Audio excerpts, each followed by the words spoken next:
I suggest for speakers to turn on video. And the format of our conference would be pretty informal, actually. I mean, and this format of Zoom conferences, it's by definition is sort of informal. So we have more like an exchange of ideas and discussion rather than set of presentations.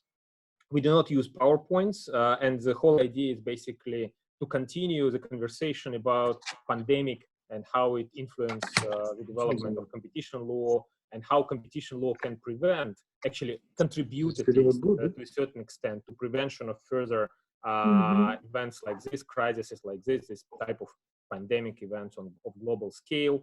If it's possible, if competition law can contribute, I have my own opinion that there is a certain room for space for contribution for competition authorities and competition regulation to avoid this type of events in at least in our lifespan, in our century. But we saw that a lot of efforts made already, they not really productive in a sense. We have a lot of very mixed outcomes, and then maybe we have to think more focused on how to promote better policy response to this pandemic. I'm not going to speak much in this event. I would suggest our speakers present their ideas, and then we have enough time for exchange and Q&A session and so on. Two topics I would ask your colleagues to raise in your presentation. One is immediate reaction of the anti-monopoly authorities, anti-monopoly community in general to this pandemic crisis. And the second set of topics or group of topics is how competition authorities, how competition law and policy could contribute to further to avoidance of this type of events happening in the future. So these two kind of groups of questions, you can choose one which you prefer, rather either speaking about the current situation and current immediate reactions, or to speak about more kind of distant future and how we can rearrange, redesign our behavior, our attitude to this future to be more peaceful and less dramatic, less distorted than what we have now. I hope I was heard properly and it was clear what did I say, and I would suggest the following sequence of presentations. First, I would like our colleague from Eurasian Commission, Minister Serhiy Zhumangarin, to present his view as a regulator of Eurasian antitrust economic of antitrust sector of Eurasian Commission. I switched to Russian to properly address Serhiy Makashevich. Serhiy Makashevich, добрый день, вы нас слышите? Добрый день, Alexey. Can you hear us? Good afternoon, I can hear you well. I think it would be good to start with your presentation. I will briefly introduce you.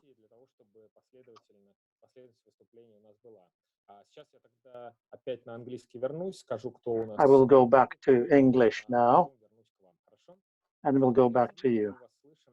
We can see you very well. We can hear you very well. Professor Yanis, who was our colleague for quite a long period of time here in Moscow and in London. He was professor and still professor at UCL, University College London, but on the leave. And now Yanis leads competition authority of one of the European countries, which was not really much affected by this crisis. They were happy to avoid at least dramatic consequences of this pandemic, although they had a number of crises before. And Yanis will share his view both on this topic of immediate reaction of competition authority, but also on more strategic changes in competition law and policy, how they could affect economic development to avoid this type of events. So our next speaker is from Russian Competition Authority, Тимофей Нижегородцев. Тимофей, приветствую. Нас слышно, видно, все нормально? Тимофей. Тимофей Витальевич, слышно нас? Alexey, can you hear us? Тимофей Витальевич. Да, слышу. О, отлично. Да, отлично. Слышно, видно. Very good. I can see you. I can hear you. Timofey is head of the department in charge of the social sphere. That includes pharmaceutical sector, healthcare, and trade, and all those areas of antitrust authority which is under stress because of the pandemic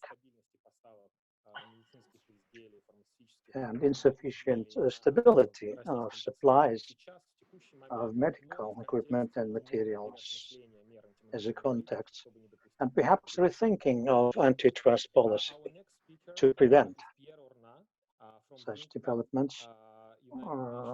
Trade and Development Organization, which is it's a part of, is a hand of United Nations, which is dealing with promoting competition, defending competition to a certain extent through the set of rules and principles of defending competition. It's very active now, advocating new approaches and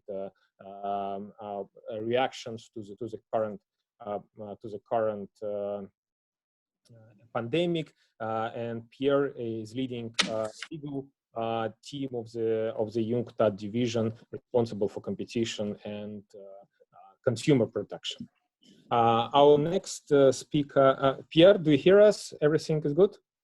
Connection? I can hear a little bit, great. Yes, with the change of interpretation, yes. Okay. But does translation work? Sure, it works. It works. Okay. Thank you. Our next speaker is Veika Milutinovic. Veika is a former commissioner at the Belgrade, as a Serbian competition authority, but also now leading a think tank, which is called Belgrade Strategic Dialogue, which is responsible for providing a platform for communication between East and West, based on Serbian strategic unique position in the world and in Eurasia. And Veika is a long standing expert in competition law and policy as well. And so his strategic understanding of the current situation with his knowledge in competition law could be of value for this conversation.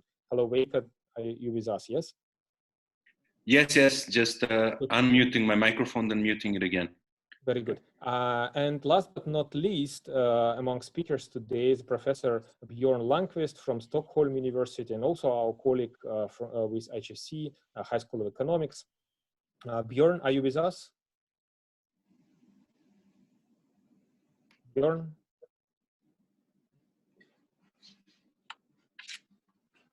Люба, Бьорна отключили, он не может войти обратно. Сейчас мы пытаемся решить этот вопрос. Björn was disconnected. He wants to go back. Somehow he cut down, and now he's trying to join us. I hope it will happen. I'm sorry, we're not yet used to this formats. I really hope one day we'll get back to normal offline communication. Yeah, I think many of us, starting with myself, only discovered Zoom thanks to Corona, but we're getting used to it. It's true. It's true. Okay. I hope Björn will get back. Björn, are you with us? No? Люба? Да, я тут. А Бьорна пока нет. I'm here, but Björn is not with us. Yes, I'm okay. Very good. Yes. Okay. Thanks.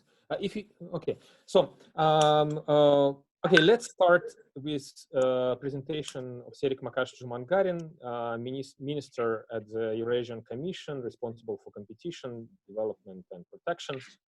Серик Макашевич, я предоставлю вам слово тогда сейчас. Я надеюсь, Алексей, мы вот по вопросам идем, да? I'll give you the floor. We'll go by the items of the agenda, correct? or we cover everything. I suggest we should be free in our discussions. We should not very strictly follow the items. Ideally, if we could see the questions in the chat, and if you comment on the questions, if you could briefly describe how you see the challenges before the Eurasian Commission because of the pandemic, maybe short-term challenges, maybe you could tell us about the strategic decisions that should be taken at the level of the Eurasian Commission, at the level of coordination of antitrust authorities of the Eurasian Economic Union for us to go less painfully through this now and in the future. You're welcome. See and listen to you, my dear colleagues, especially my colleagues with whom I've been already familiar, and my colleagues with whom I will be familiar, I hope, in future. And I'm sorry, can I let me please use Russian in order to check in our time of presentation, because my Russian is pretty good than my English. Я хотел бы, Алексей, коротко пройтись по тем вопросам, которые сейчас есть. I would like to briefly go through the items on the agenda and then speak about the challenges you mentioned. Speaking about the transformation of the markets amidst the pandemic, which is underway, I would like to say briefly, I get messages. Oric Pharmaceuticals is going to the $85 million. JP Morgan is underwriter, and Citigroup. They are the clinical trials of anti-cancer drugs. As a result of IPO, 56% of the cap. They did before yesterday, Lira Therapeutics, $52 million worth of IPO, a unique development, precision delivery of drugs. The revenue $1 to $2 million. 60 million is a potential market. Why do I cite these examples? Today, now, these companies have survived. They have not been acquired in the previous phases. Today, the pharmaceutical sector is a topic where we see the activity of antitrust and their monopolies is most clear. We spoke about big pharma, about smaller companies. We see that there's a high growth in R&D on the part of smaller companies. I see pluses and minuses. Pluses because for larger companies, they can do quality clinical trials to avoid side effects, develop distribution networks, and cover more users. The minus is there are barriers to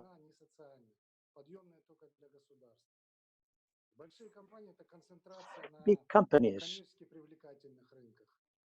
Is about concentrating on partially attractive markets, killing out promising directions of startups. At the same time, it's a psychological trauma. There is a social certification in many people out of the market and activity. For us, what would be a reasonable way out today?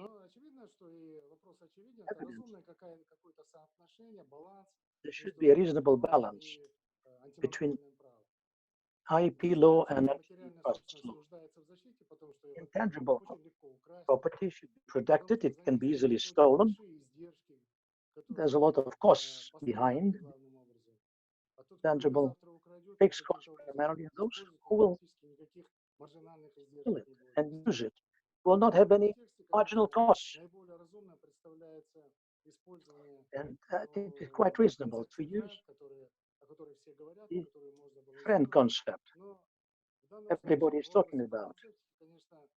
In the pharmaceutical sector, it's more problematic. It's more suited for package licensing and standardization. In the pharmaceutical sector, there's one molecule.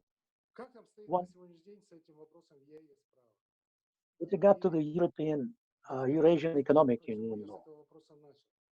And why did I start with this?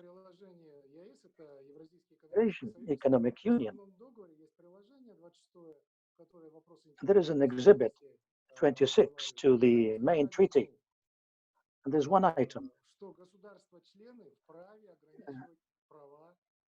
Member countries have the right to limit the rights of patent holders, IP holders. Among the 5 countries, member countries, only one, Kazakhstan, has a different approach. The anti-monopoly law of Kazakhstan, they say the anti-competition agreements on IP results. There's one condition: these results should not lead to restriction of competition.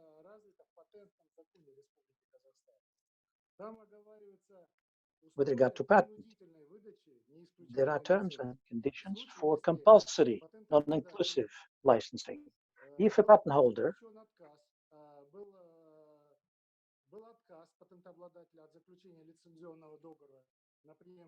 refused to have a licensing agreement, any person can go to court to get the compulsory license if that object of industrial property was not used after the first publication of the patent within any 3 years.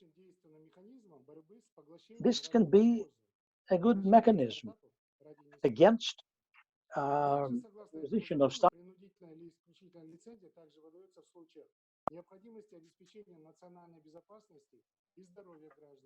National security and health of the people is an important factor in preventing abuse of right holders. With regard to compulsory licensing, be a reasonable use of that. So using information technologies to kill off potential competitors, startups to remove rivals. Secondly, refusal of registering a drug on a certain territory for commercial reasons. This could be a factor. It could be a reasonable term of the effect of the patent. It's from 10 to 25 years. And significant diseases is an important factor. Why did I start with this? Recently.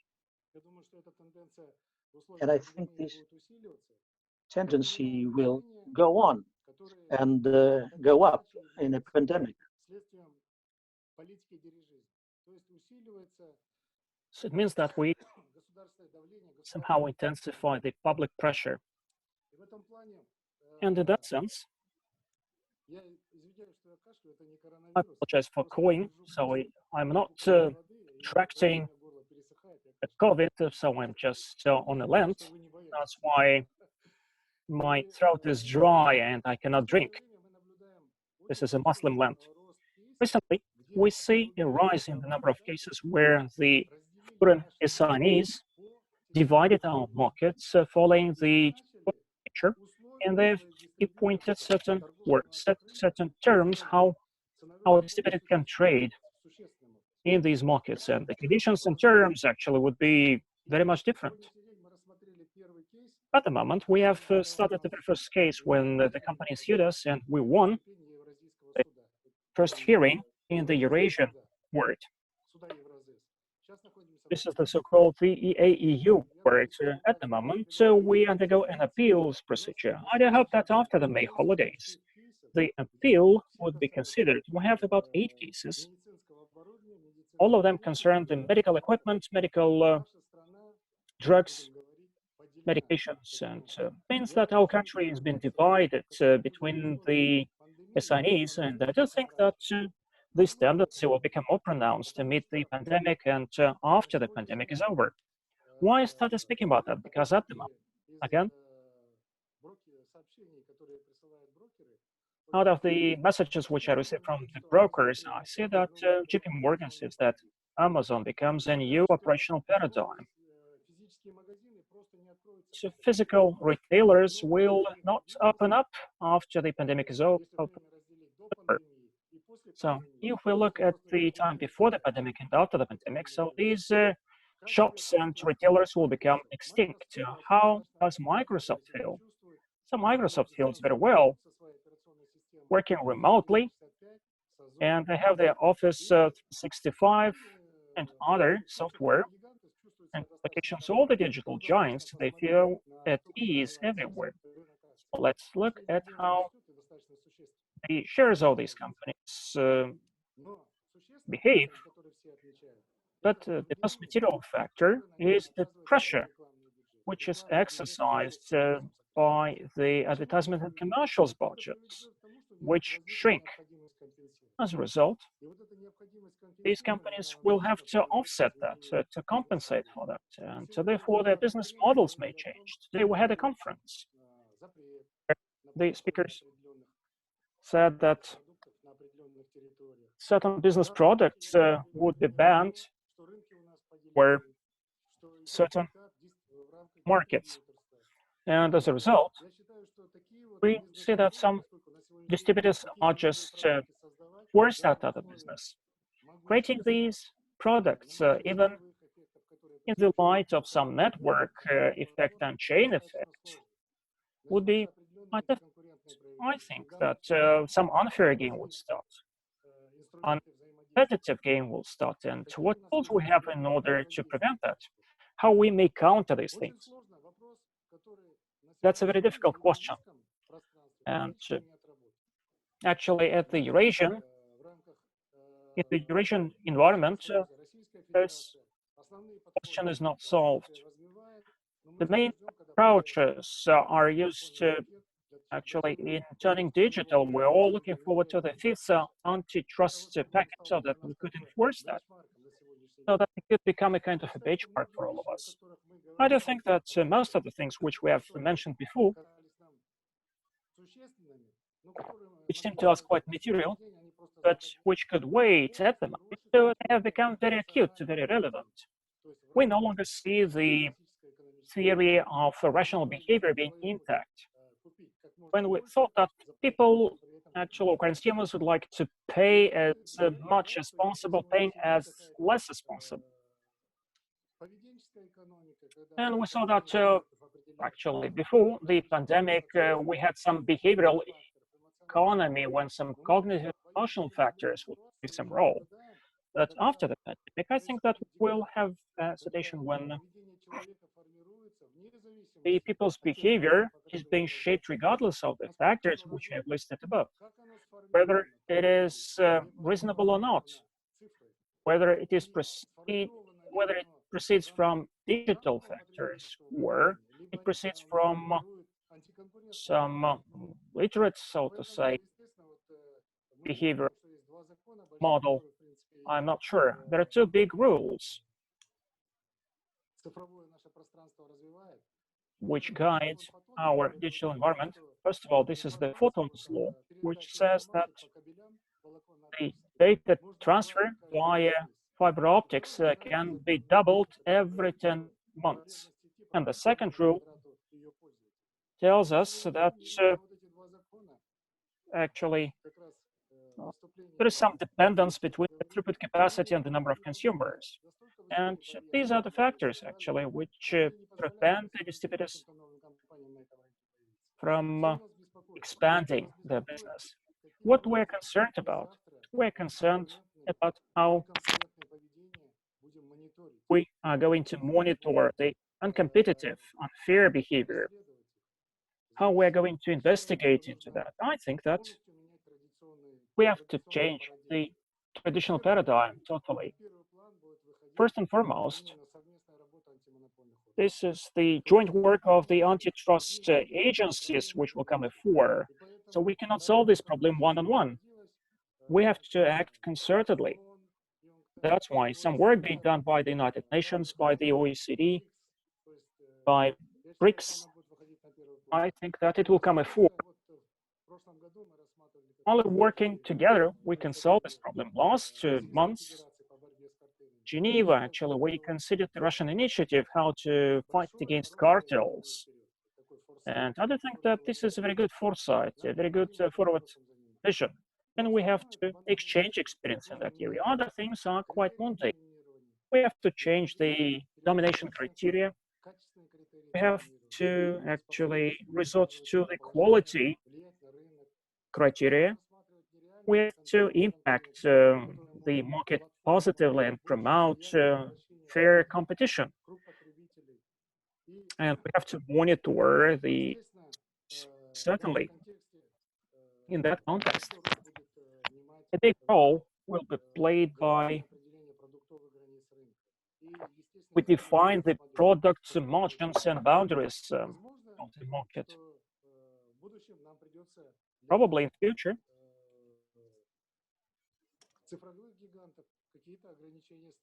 digital giants will have to come up with certain limitations and restrictions.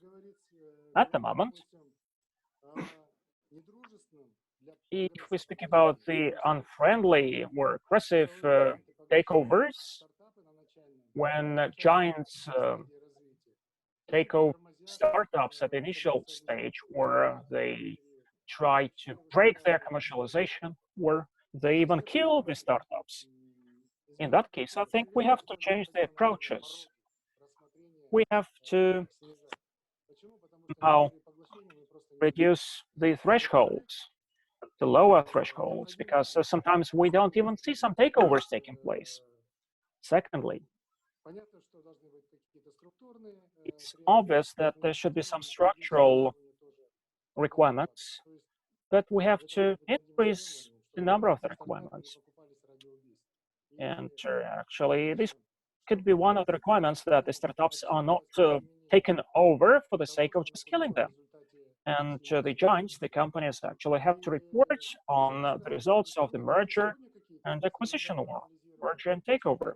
Quite recently, I analyzed Article 101 and Article 102, Article 66 of the Eurasian Union.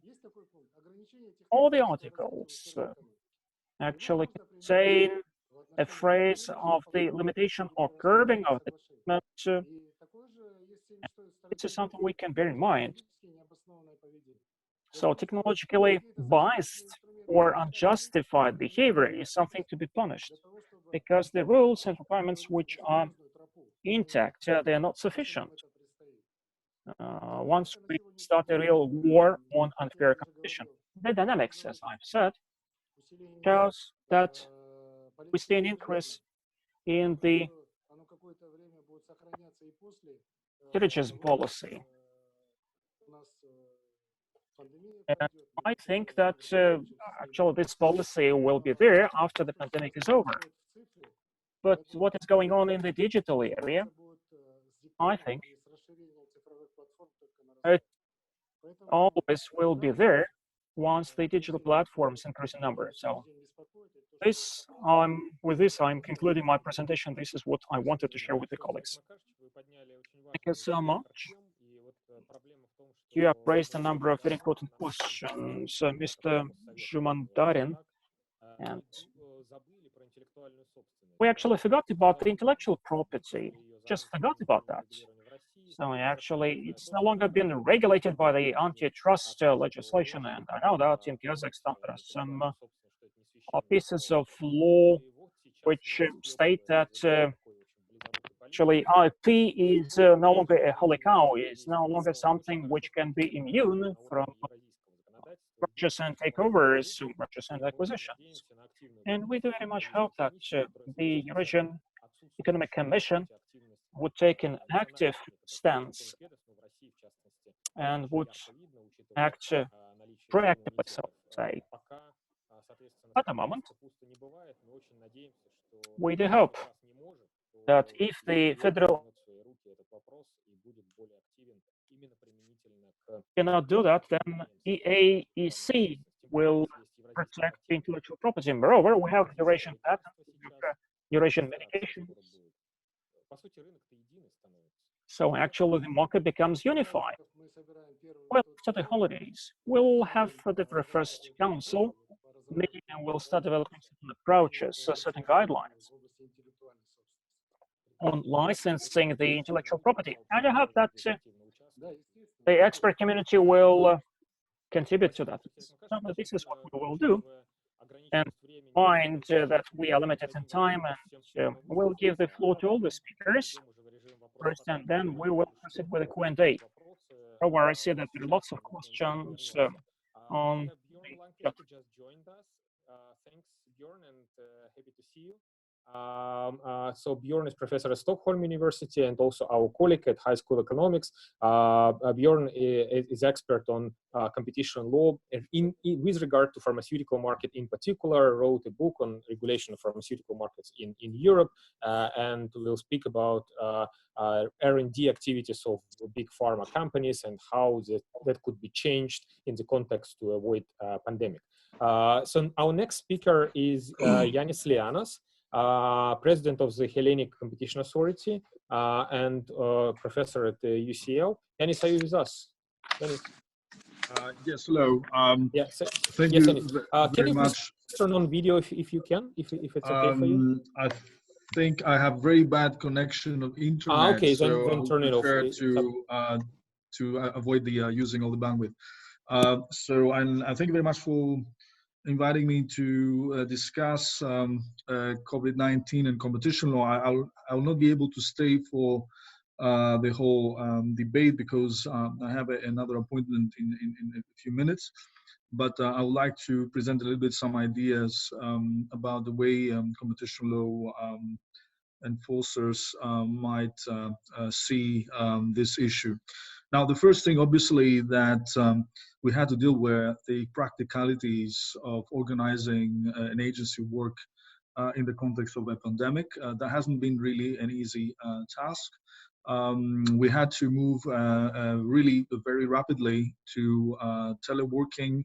Almost 80 to 90% of the Hellenic Competition Commission staff is now working from home. We had to select a number of digital platforms to work with. We're multi-homing in digital platforms. We're using many of those. And obviously, we have become experts in teleworking platforms. But also, we have to devise new ways to organize the authority and teamwork, supervision. And this is obviously something quite unique, and depending on how long this crisis will be, I think that this might transform even the way we see internal organization of competition authority. We might probably develop a bit more, I would say, lean ways to implement competition and work together. So this is, to a certain extent, a practical dimension that is often not mentioned, and I wanted just to share this because organizing teamwork of an agency of more than 100 people through telework is not really an easy task. The second difficulty we had was that we were immediately confronted to problems that arose out of the COVID-19 pandemic in the economic sphere. What actually happened and is currently happening is that we've seen a simultaneous almost shock in the demand side as well as at the supply side.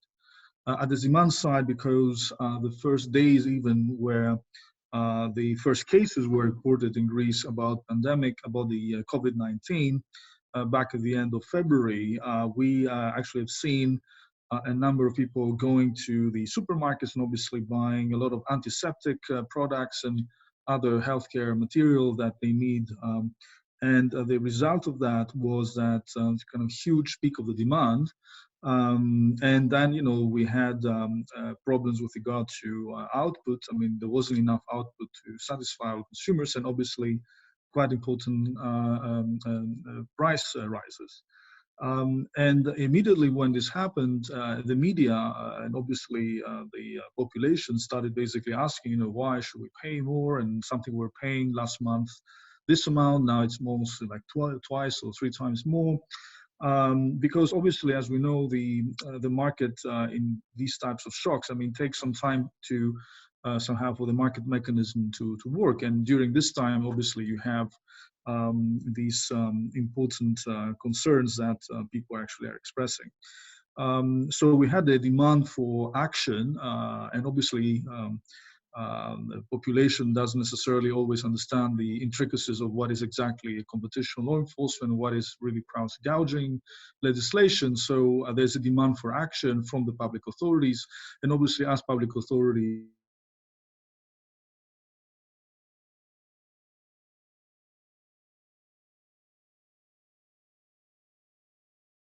Yanis, we lost your voice. Sorry.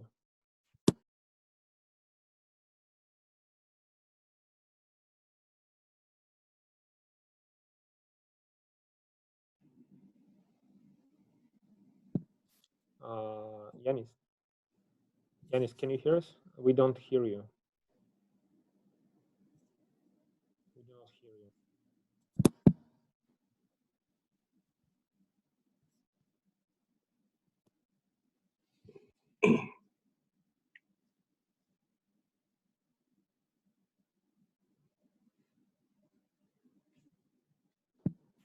Люба, а что, Янис исчез, да? Он сейчас вернулся обратно. Да, вот. No, we hear you, yeah. Sorry.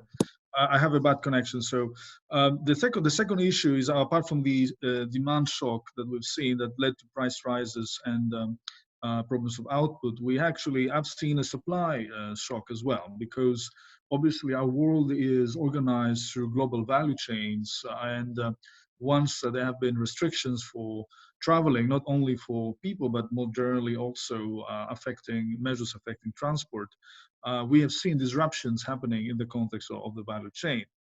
But at the same time, also, we had demand here for cooperation between various companies within the value chain, or between different value chains, in order to organize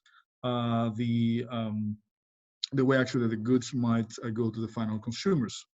And obviously there, we had to deal with difficult issues about horizontal cooperation between competitors, as well as measures more generally that could help the companies to manage basically the value chain.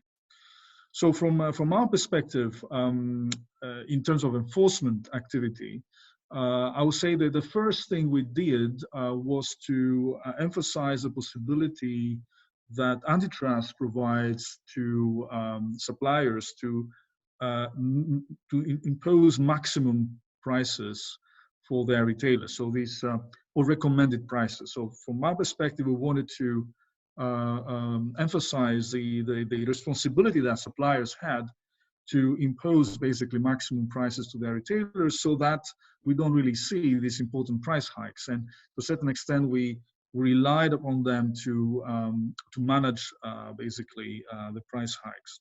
But obviously that's not enough. So you need, as a competition authority, to also intervene. And I would say there are two ways here that are the obvious. The obvious first choices. First is obviously to find out if there's any cartel activity going on.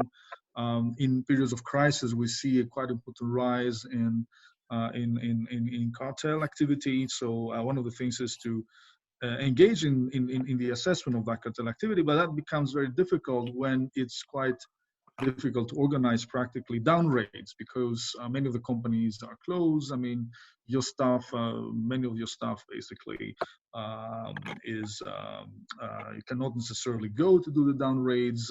So you have to organize basically, you have to do the down raids, obviously, and we have organized with some of the one of the few competition authorities that have been doing down rates during this period, but this is really something that needs to be organized well. And secondly, obviously, you need to monitor the market much more extensively, look to the prices, and develop basically tools of economic intelligence and forensic tools to be able to understand what's going on in the value chain. And obviously understand also, if prices are excessive, and obviously you have the possibility under EU law to intervene in case a firm has a dominant position to limit the possibility of the firm to increase prices through the excessive pricing provisions that we have.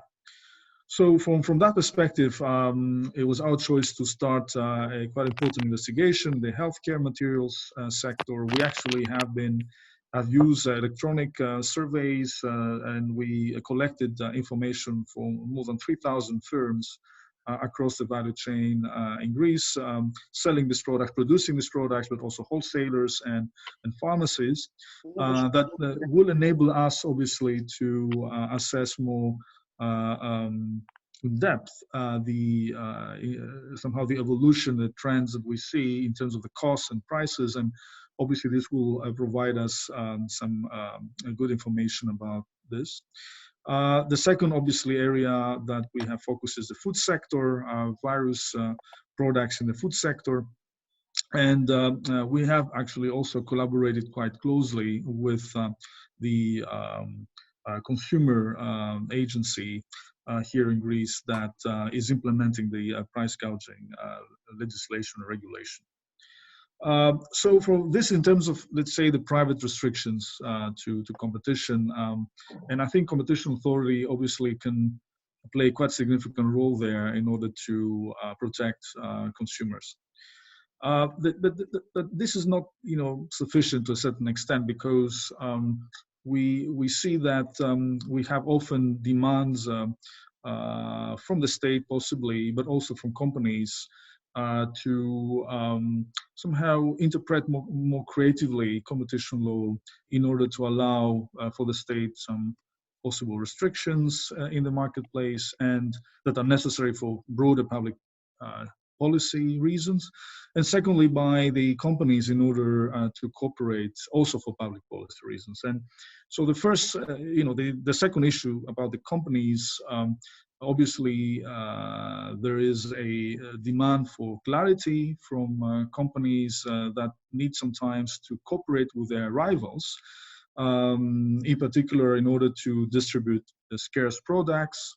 And from that perspective, we have some guidance from the European Commission that a few days ago developed a temporary framework for this type of horizontal cooperation, which is obviously an exceptional ad hoc guidance, but I think very, very useful in order to provide legal certainty, because what you need is for the companies to be able to deal with the supply shock, and they can deal with the supply shock by coordinating this in some cases. Now, we need to be very careful here is that I think a ad hoc approach, a case-by-case approach, is much more preferable than let's say, an exemption of a huge category or of agreements, or even a sector from the application of competition law. I think that we have the tools to understand, when, this coordination is necessary. And I believe that by having a broader guidance and then implement it on a case-by-case basis, by providing comfort letters to companies that, ask for information and, and notify the competition authority about a specific type of agreement, that I think that's much more useful than basically take a blanket approach and exempting the whole sector of the economy, because of the long-term risks that that might give, might provide to competition law. Because obviously, the idea is that this is a crisis, and at some point this crisis will end, and we have to, leave the market operate. So that's the second, that's basically the first issue about horizontal cooperation. The second is more about state restrictions, and there I think we have demands occasionally for different types of state intervention. I mean, if politicians and governments see that you have important price hikes, one of the tools that they always think about is maybe a price cap that can be imposed by the state on these products over a period of time. And also, one might even, and we have had some arguments that, for instance, having regulations that close all other shops than supermarkets to distribute products, that might be anti-competitive because that provides a significant competitive advantage to supermarkets vis-a-vis their competitors, other retailers.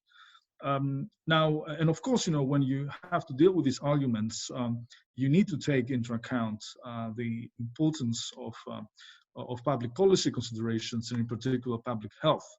I think, competition authority that will take a very narrow approach will possibly not be taken seriously. In these circumstances, obviously the right to health is an individual right, but also there's a collective right to public health, and this is in our context of the EU protected by the Article 35 of the Charter of Fundamental Rights, and to a certain extent has a constitutional value.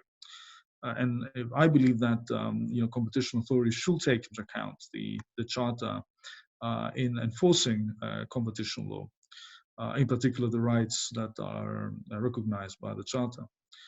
So, and obviously, you have to be more open to this type of measure, but at the same time, obviously, you have to put some limits, and I think this is part of not only protecting at least a residual level of competition, but also that's probably the best public policy that you can somehow take in this context. Because one of the problems, with these price caps is that, the intervention basically, the intervention price usually is an issue. How can you determine optimally the intervention price is definitely a very difficult thing, and it requires the possession and processing of detailed data concerning both the production costs of the products to be regulated and the distribution cost of the supply chain. And of the participants of that supply chain. So, and obviously, you need to make sure that you avoid this risk of umbrella pricing, the fact that, the intervention price that you'll set will basically have the result that this will be sort of a focal point leading to collusion, and actually you're going to have worse results by imposing a price cap than basically by not imposing one. So our view is that, and this is my personal view, of course, and when I speak here, I speak only on my personal view, do not represent the views of the Hellenic Competition Commission here, so I have mentioned it at the beginning. But my view is that this intervention should be used in exceptional cases and in crisis management situations, and obviously because of the possible negative effects that price caps have on products. For instance, you might have a decrease of by businesses in the long run, supply decreases, you might have inefficient allocation of resources in the territory, you have the risk of further strengthening some big players, the detriment of smaller players, obviously the umbrella pricing I mentioned before, gray or black market phenomena might arise, quantity shortages that might arise. The negative, the magnitude of the negative impact might depend on a number of things, like the structure of the scene to be selected, for instance, the levels of trade in which price controls will be imposed, if this is an amount fixed or fixed reduction percentage, if basically it's a horizontal calculation of the reduction percentage or its calculation of the retail price for each brand, as well as obviously the duration of the measure. A measure of less than 2 months is obviously much less restrictive than something that will last for more than 6 months. So in a way, we are not in principle against it, but we are obviously advocating a lot of restraint in using this as really as a last resort. And when it is used, to make sure that it has a short duration, that it concerns only very specific products and services where such intervention is required for reasons of really public interest and for limited period of time. and also to make sure that the regulated entities maintain some incentives in order to operate effectively. But before getting into this sort of, a tool, which can, as I said, before, can have quite significant effects. I mean, there are other alternative ways of pursuing the same purpose that might be less restrictive to competition.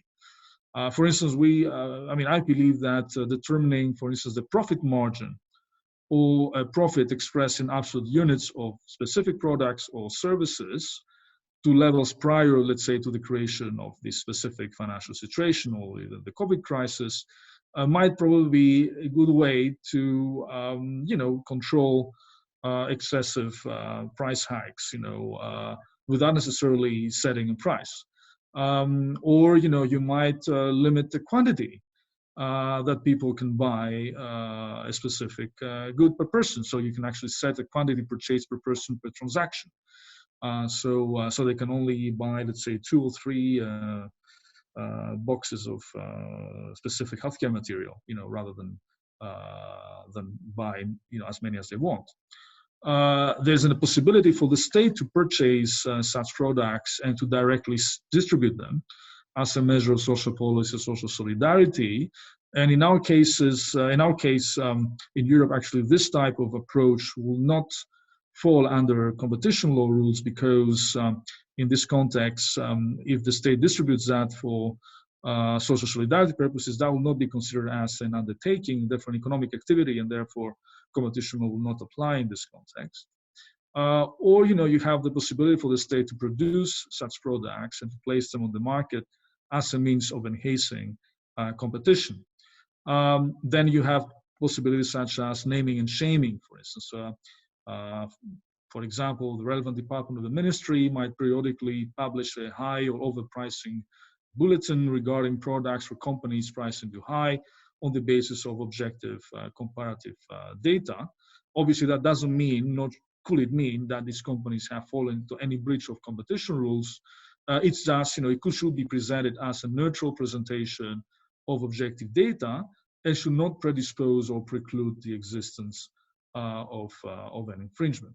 And I would say, that might be effective, as companies are always very mindful of their commercial reputation. So in a way, I want to end here by saying that we see a quite significant amount of possibilities to implement competition law rules. We'll need to think very carefully about the means that we have in our disposal as competition authorities, and maybe they need to develop new tools in order to assess contagion effects and intermarket spillover effects that are extremely important in the context of a crisis like this one. Thank you. Yanis, I know that your time is pretty limited and you have to leave us soon, but may I ask you a question related to, because I know you can't wait until the end of the Yes, that's fine. So yeah. May I ask you like a question with regard to new approaches, like extraordinary times requires extraordinary reactions or extraordinary actions. I know that for quite a while it was a heated debate about more populist, more proactive approach in antitrust. So authorities have to take more responsibility for balancing or leveling marketplace. For instance, interfering in uneven relations related to superior market bargaining power.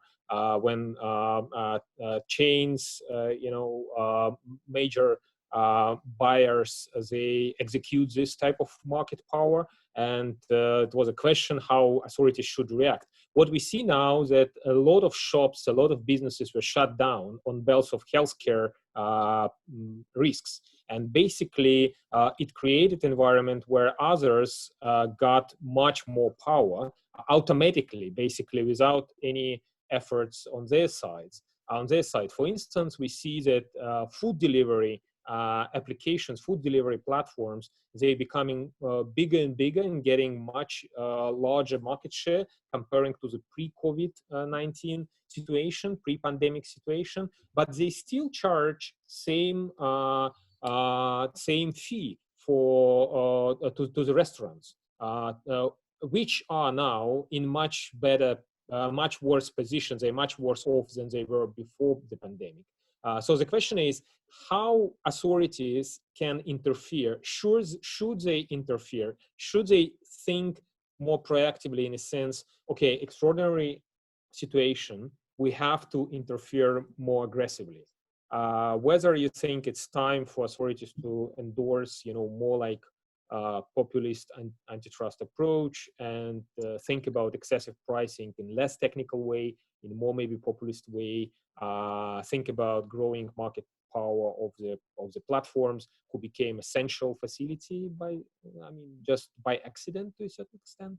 Maybe before it was questionable, now it's pretty obvious. I mean, at least during this pandemic. These are many questions, and I don't think I have too much time to discuss everyone. But let me say the following. I can distinguish the immediate, short term and the medium term.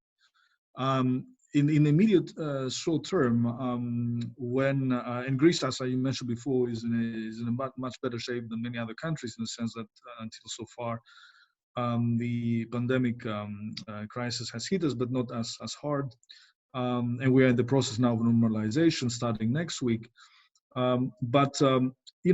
Before that happening, we have a public health crisis. So in this context, yes, as I mentioned before, the fact that you restrict the possibility of a number of retailers to open and to compete with the supermarkets, but you provide the possibility only the supermarkets might be considered as favoring, basically providing a competitive advantage to the supermarkets. But the reason for that, however, was that that was probably the only way you could limit the pandemic. So there were these high value public health reasons that led to that.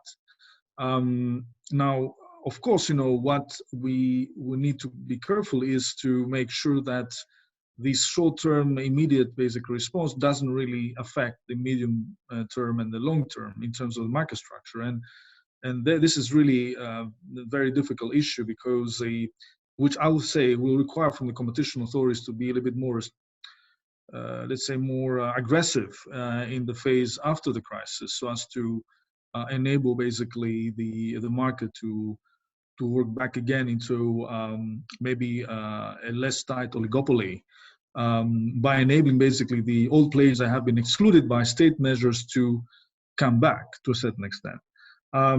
But at the same time, the crisis can be a great opportunity, and you just mentioned the e-commerce, in particular, concerning groceries.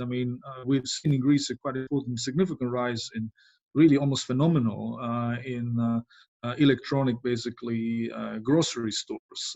Now, most of them have been managed by, obviously, the supermarkets.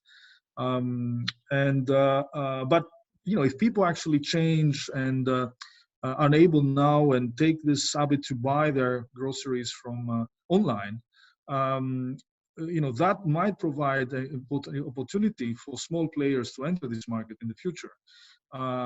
In particular, limiting barriers to entry in this context. So I think that could be a great opportunity to open up the market. We finished a quite important study on supermarkets a few weeks ago, where we basically were noting that the Greek market has been for a long time an oligopoly that has been quite stable oligopoly. We haven't seen a lot of new firms entering the market, probably because of the fact that because of the economic crisis and the fact that Greeks had less money to spend, and it was not a very interesting market for indirect investments in this area. But at the same time, we consider that it could be a very interesting market for e-commerce groceries to develop. And that could be a way for more market players to enter this market.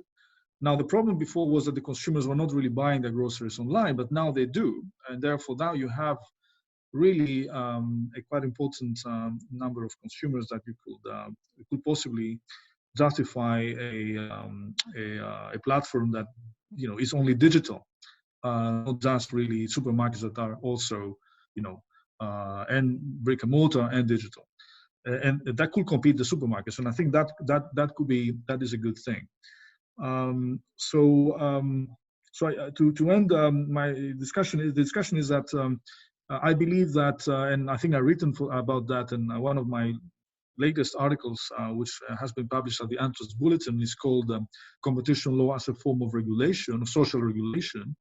And obviously, my view has always been that competition law is a tool to not just to promote economic efficiency, but also some aspects and dimensions of fairness. And obviously, this demand for a more polycentric competition law, to use an expression that I use in another article of mine, is going to be even more important now that we see things like obviously protection of public health, but also climate change and other considerations that are coming in. So I think I think the trend is there, obviously and competition authorities are much more open now to this type of considerations. Now, what we're missing, however, and I think there's a lot of work to be done there, are the analytic tools to do this in a way that is probably more predictable than and less political, more technocratic, let's say, than what the populist group is putting forward, which is nice, but at the same time has a problem that it's not really easy to administer unless you adopt bright line per se prohibition rules. But that can also be a quite important disadvantage in some cases, because it will reduce the sophistication of antitrust. And I think we have actually invested and we have arrived to a good level of sophistication. So I think from our perspective, we need to invest in these tools. And the Greek Competition Authority actually has set up a group of experts to develop a quite interesting economic intelligence and data analytics platform that could implement some tools of computational economics in the way actually we are exploring markets, and even going into applying even multi-agent-based modeling approaches that haven't been used really very much by competition authorities in the way we think about competition enforcement in the future. Now, that's just an investment that we're doing, and we are a small authority with very few means, but in our hands. But I think it's an important investment that many competition authorities need to do for the future, because applying the current framework might not necessarily be a good idea, always a good idea in the future. Thank you, Yanis. Thank you very much. And now we turn to... Thank you. Thank you, everyone. I have to go now. Yeah. Okay, thank you very much. Yeah, thanks. Thanks a lot. Thanks for being with us. Наш следующий спикер — это Тимофей Витальевич. Our next speaker is Timothy Nizhgorodtsev, head of the social regulation of the Federal Antitrust Agency of Russia. He's in charge of that file, and he's dealing with that aspect for many years. He's well known in Russia and abroad, and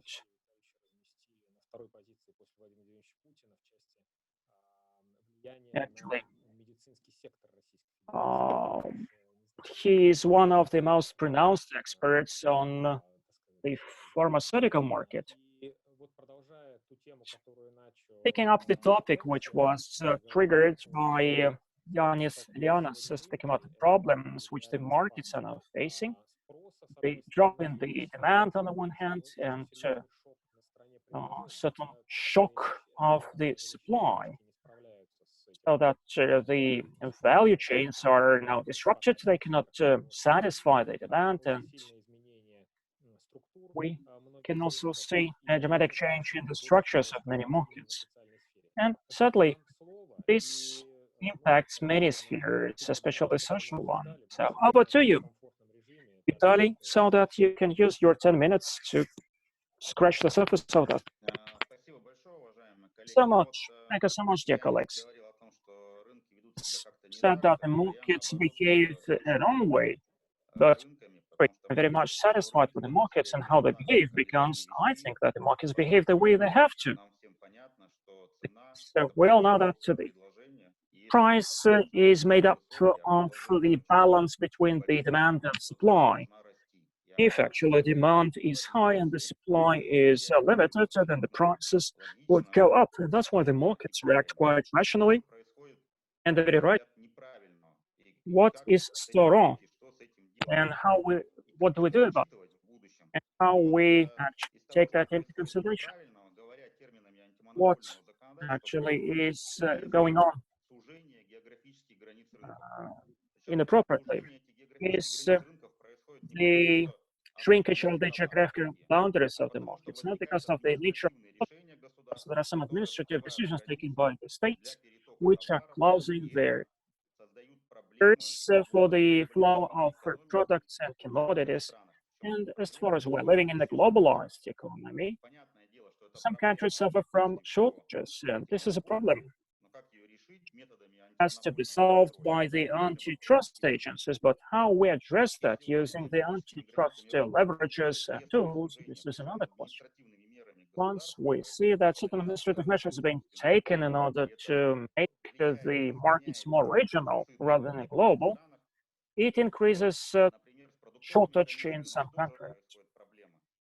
And if the products boundaries, then some goods will see expanded markets. We see that the medications are being used not by the administration. This is about the off-label use of the medications, of the drugs. And we see a lot of abuse when some ill-faith manufacturers will somehow cheat on the patients regarding the prescription and the ingredients of the medications. So this is an artificial problem. It's being provoked, being triggered by the crisis, by the pandemic. Everyone wants to benefit from the pandemic, make profits on the pandemic.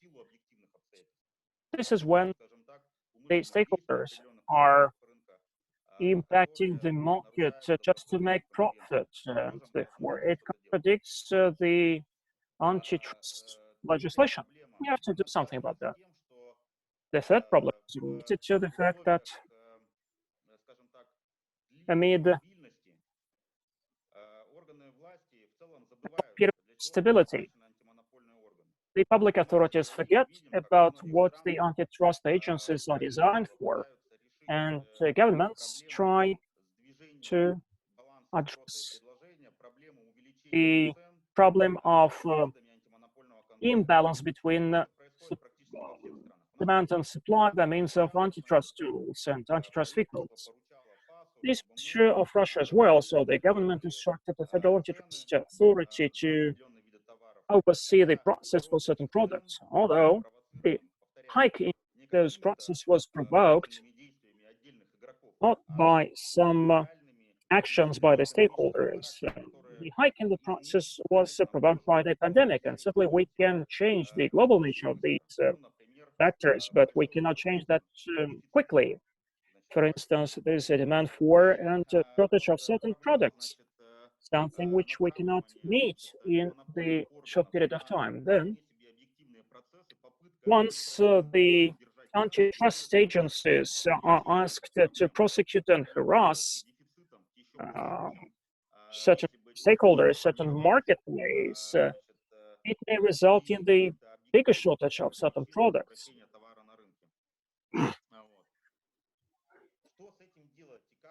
What can we do about that, and what conclusions we can make? Well, first of all, it is obvious that the antitrust control methods and leverages are not the ones which have to be mobilized for the emergency situations. So these mechanisms are not appropriate for the emergency situations which may occur in the markets. Just like the situation which we see due to the pandemic, the antitrust control methods, these are just some preparatory measures which are used in order to prevent or to mitigate, not to eliminate, but to mitigate the impact of the factors which may occur during the panic surrounding the pandemic. And antitrust control can be exercised after the pandemic is over, when the agencies have enough time in order to detect certain cartels which emerged due to the pandemic factors, and for the agencies doing some investigation may suggest certain solutions. To some extent, this is one of the central conclusions which we can make, that the antitrust legislation and antitrust agencies are not designed for the emergency situations due to the very nature of these agencies and due to the methods and the cross legislation, the way it is developed. So we cannot use antitrust legislation to combat somehow the ramifications and consequences of the pandemic when it is in its full. The second global conclusion is about the following. If we look at how the markets functioned, if we look at how these unfavorable conditions evolved, we'll see that subtly the so-called super state get out of the crisis with more favorable terms and conditions. The more the market has been affected by the public agencies, the more the public agencies lift some red tape and administrative barriers, the more teamwork or concerted action is taken, the better and sooner the economic activity would restore and recover. For I'm very much disappointed by the European Union because the EU prior to the pandemic playing the role of a super state, which includes and which integrates lots of some equity markets, sovereign markets. But what we found out with the very first strikes of the pandemic, this superstructure, this super state, this common market fall into pieces, and it fragmented along with the bans imposed on the flow of goods and products between the states which share the same regulation.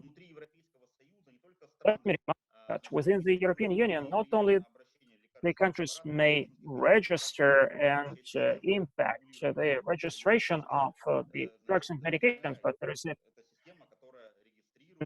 EA system, the system which registers and controls the circulation of medications in this common market. That is no longer a common market when it was very much needed. Instead of pulling the efforts to mitigate the consequences of the pandemic, they failed to do so. In that sense, it is obvious that the future belongs to the more organized systems. The future belongs to the so-called super states, which may act as giant states or some associations of states which have common regulation that do not fragment their own economy. Actually, in Russia, we had the same attempts to fragment, split the common economic environment. Some governors called for and even tried to act in that sense. They tried to impose certain restrictions on the flow of drugs and medications, but the government of the Russian Federation immediately went to such an activity of the governors. And in Russia, we have no problems. There are no restrictions on the flow of drugs and goods between the constituted members of the Russian Federation.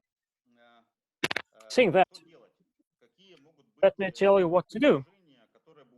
What we can suggest in order to take advantage of the experience that we all, first of all, knew that before. The Russian Federation did not value one of the standard propositions by the trust agency, so to lift the red tape and to eliminate the administrative barriers.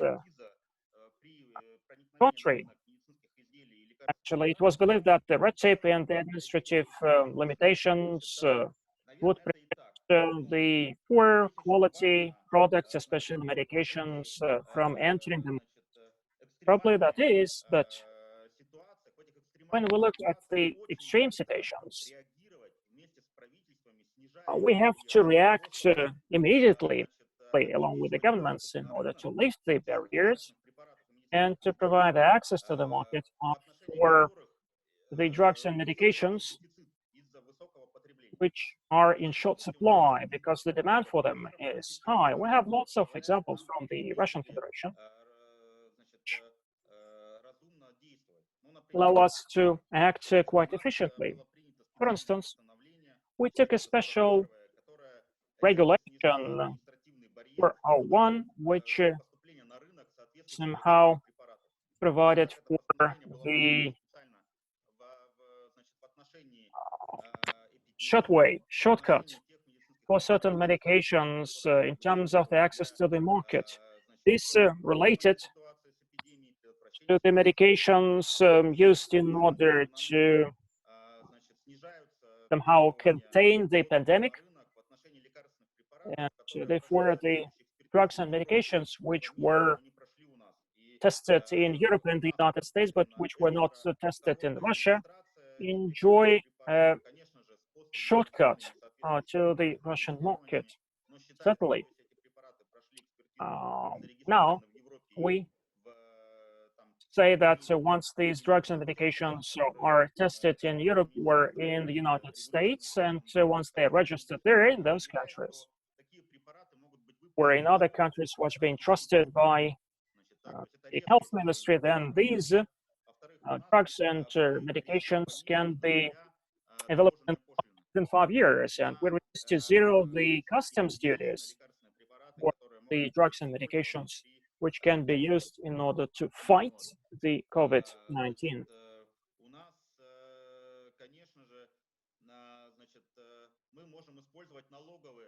We can use some tax mechanisms which allow us to reduce taxes for the manufacturers and producers, helping them to cut their costs. In Russia, there's a system of registration and oversight over the prices for the drugs which are listed among the most vital medications. So the recent regulation actually allows for a dramatic increase in the price for these drugs and medications, and we do believe that the hike in these prices is something we have to prevent. On the contrary, we see that there is a shortage of hydroxychloroquine, anti-malaria drug, which was implemented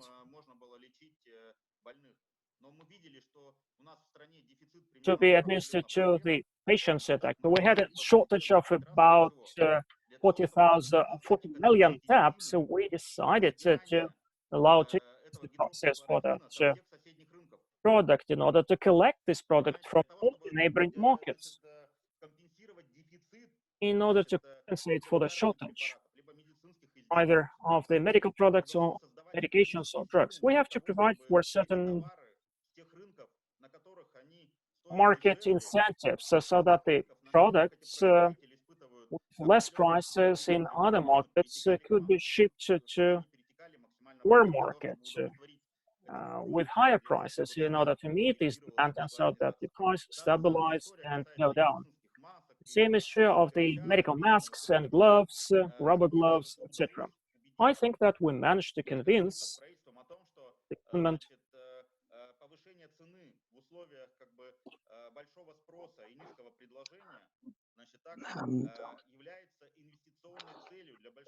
in fact, increasing demand is an investment factor and goal for many entrepreneurs to start production. Medical mask production has increased tenfold and continues to increase. People go into this business, start producing. There have been attempts, and there was a decision taken temporarily centralize the manufacture of medical masks with 10% markup. But thank God, it only lasted for 5 days and was terminated and suspended to incentivize greater production. The value is the mask and not the price level of the medical mask, particularly in a crisis situation.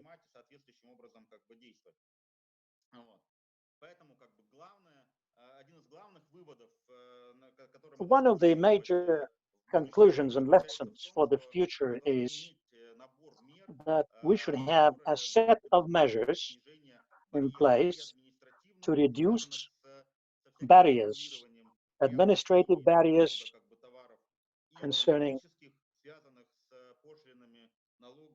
such goods, and economic tools, customs duties, prices levels, regulated and unregulated. And we should bear that in mind. And we should have some reserve plans for such situations for the future. As to other proposals and suggestions, in international law, we have some problems. International treaties are no longer stable due to some actions of some super countries. And that's a big issue and problem, because one such decision could be an international agreement, whereby with such challenges like large-scale epidemics, countries would not have incentives to close the borders. We have this example, China, and to a greater extent India. Once they began to have problems with COVID, they closed the borders for the flow of drugs, certain drugs, to other countries. They closed the borders, and Russia was negotiating with India to open this trade flow for drugs from India, and this created additional possibilities for closing the shortage. It should not always be agreements between allies. Even allies, though, in the EU, we have this case. Even allies are not ready to open markets amidst psychosis because of the pandemic. And certainly, it would be most difficult to do when there are problems. Everyone tries to resolve the problems for his own village and not for everybody else. And it's a serious challenge, but one should strive and aim at having international agreements in place to promote flows of goods and not to narrow geographical boundaries and borders. It's one of the challenges where antitrust authorities could come up with this suggestion and proposal. Overall, I believe of great significance is unfair competition. In such a situation, when we see a bacteriological or virus threat, much uncertainty, there is a desire on the part of many unfair participants in the market trying to speculate on this uncertainty and lack of knowledge, trying to offer drugs that are not suitable. We see it as unfair competition in Russia, and if somebody comes up with a fake drug,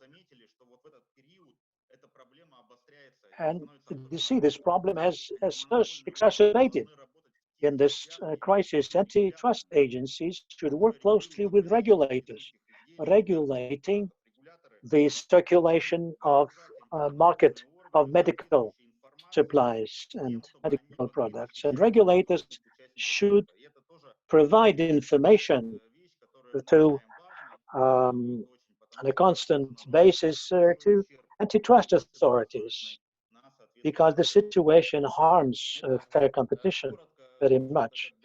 So much for what I had to say briefly I hope I did not fatigue you too much.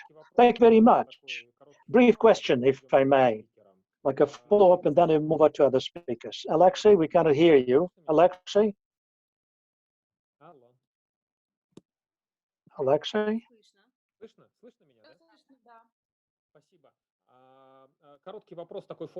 Brief question, like a follow-up, and then we move on to the other speakers. You're saying that there's administrative regulation and prices, which has become a problem during the pandemic, during this hysteria. The question is, to what extent the antitrust agency, we have an article on anti-competitive actions of the authorities and powers, to what extent the position of the antitrust authority could be transformed and adapted to respond to such activities. What administrative actions? Name. For instance, price control, price regulation, closing the markets. Now I will step aside. Drugs and medical masks is a clear history. The Russian Ministry of Agriculture is allegedly fighting against grain prices through grain quotas. And they say, I will not allow export grain because through the value chain, the retail price will go up and there will be a price shock for the people, although that's a big question because the consumer demand has gone down pretty dramatically. Ministry of Agriculture says, I will not permit farmers to export grain. And because I don't allow farmers, thereby, I, in fact, contain the price hikes. Farmers cannot sell, and farmers have to dump. Because logic of the ministry that it will be selling for cheap. Because for farmers, it's much more convenient sometimes to dump it than to keep it. Administrative measures. Can the antitrust authority initiate an action? I understand antitrust activity is not mobilization kind of activity in spirit, but specifically, why can't antitrust authority use this tool to show to the government where the government should not get into or interfere in case of such unjustified actions? Or it will make things worse, because now we will assess, we don't know markets, then we'll try to assess the market, and then the situation will settle. Briefly, Alexey, I forgot to mention one other measure, and you reminded me, concerning preparation for such eventualities. That's putting together reserves, to have goods in reserve for risk-prone assets. We have grain interventions on the part of the government when prices go up or go too much. For medical masks, medical gloves, we didn't have sufficient masks and gloves in reserve. We need to have medical masks, we need to have. And these are universal in nature. They can be used in COVID situation, in other virus infections, bacterial infections. That's a kind of a general situation, nothing extraordinary, generally speaking. And we have these reserves in place to prepare ourselves for such eventualities with regard to agriculture. Of course, there are certain subtleties in price regulation of drug market and in price regulation of grain market. Grain is a stock commodity, and there are certain price indicators. With regard to a drug market, these are prices for the same drug, the same manufacturer can differ several times, even in adjacent countries. Information about it is closed, and there's a difference of approach to regulation of these matters. With regard to grain market, this was a government instruction. It's not what their initiative from Ministry of Agriculture. There was a decision of the government,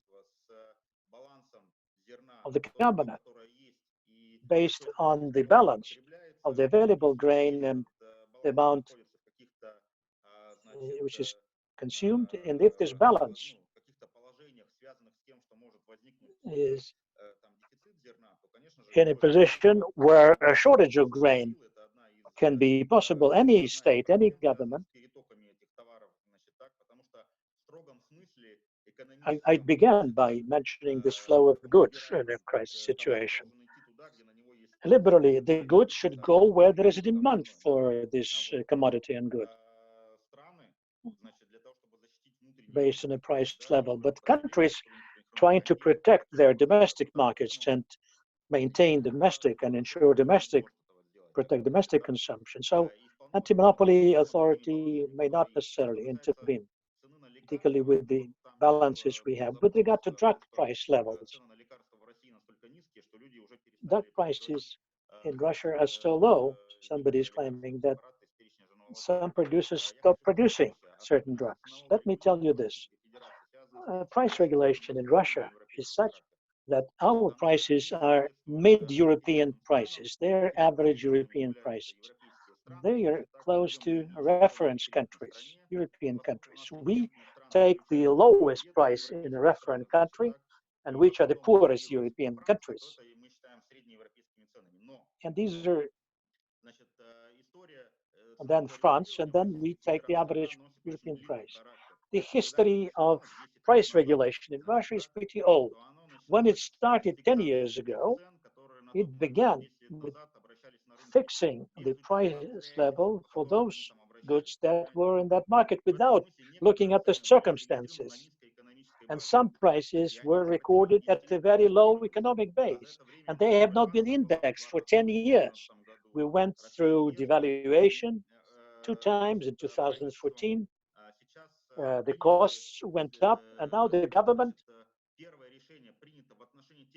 made a decision with regard to drugs related to COVID. For these drugs, if there's a shortage of such drugs and it's price related, then the government allows this price to go up indefinitely. But we do it for 1 year. During the year, we analyzed it, we see as to what extent these drug prices change worldwide. And then when the demand is met, so we are going by the market rules. Now there's a draft decision of the government. This will be, they're concerned not only COVID-related drugs, but also other drugs, the price of which was set 10 years ago without looking at new instruments, where prices were set based on the cost. That's why they're as low as they are, dramatically low. The new decision of the government will create a tool to give additional opportunities with regard to price elasticity in such situations. And it will provide for a situation, if there's a situation, extraordinary situation, the supplier of active ingredients. For instance, the United States has discovered that 90% of antibiotics are manufactured in China for the United States. If there's the shortage in China, it affects them. The same situation Russia has when manufacturers of active ingredients can increase prices 2 or 3 times. We cannot check it quickly, but we need to eliminate the shortage in our market. And now We want to allow this price to go up, but within a year, we shall look at how same drugs behaved worldwide. If they had gone up worldwide, this will be a kind of objective process, and we'll keep them at the same level. If we see that the price has not changed,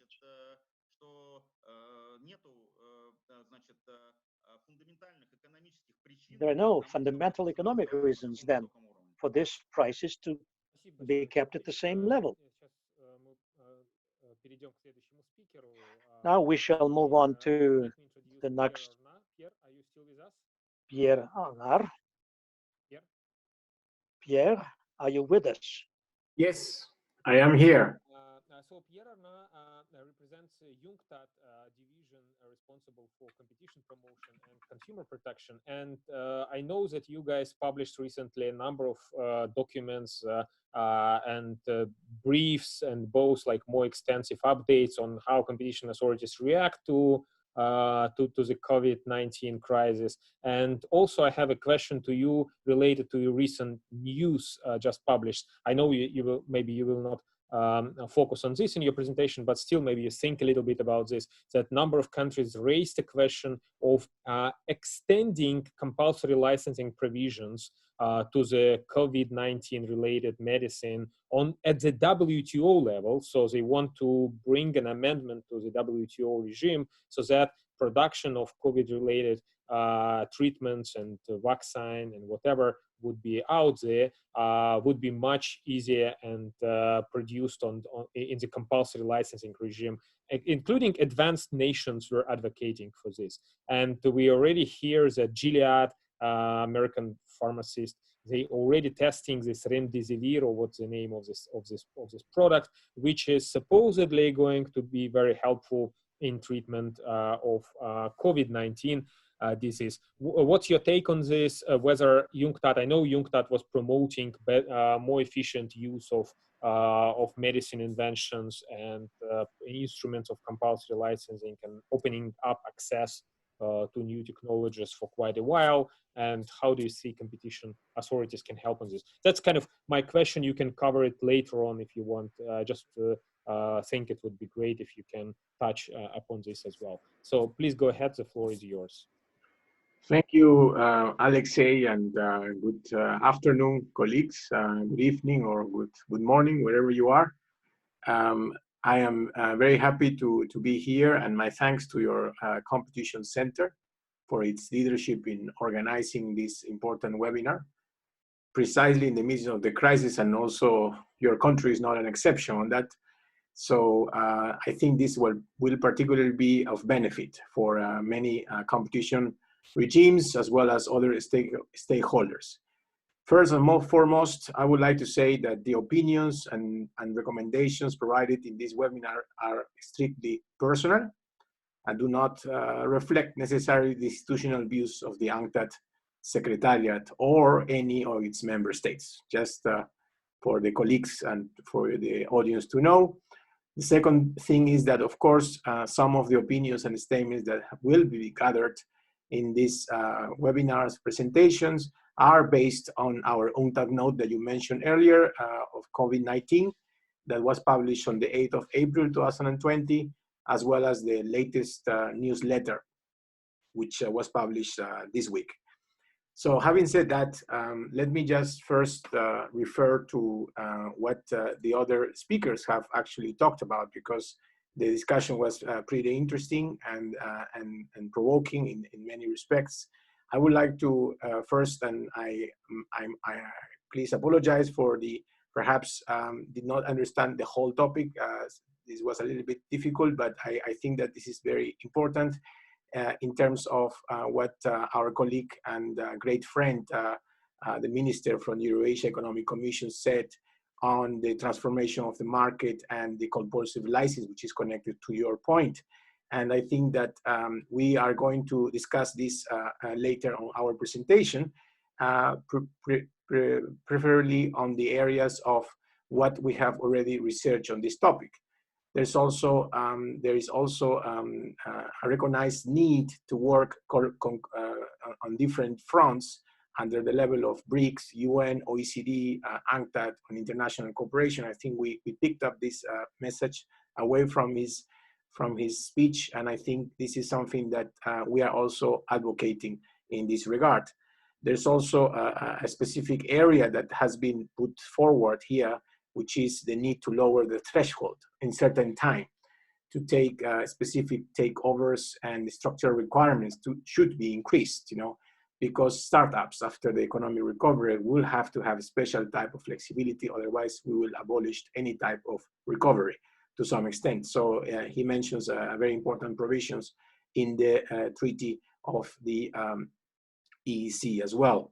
So I think that we fully endorse to that particular way, because we are also worried about what will be the aftermath. And actually taking into account Ioannis' latest comments, he also stressed the need for cooperation, despite the fact that might not be so straightforward at the beginning because of the reaction of competition authorities that have been pressing on domestic needs, and this is something that we have also seen in many jurisdictions.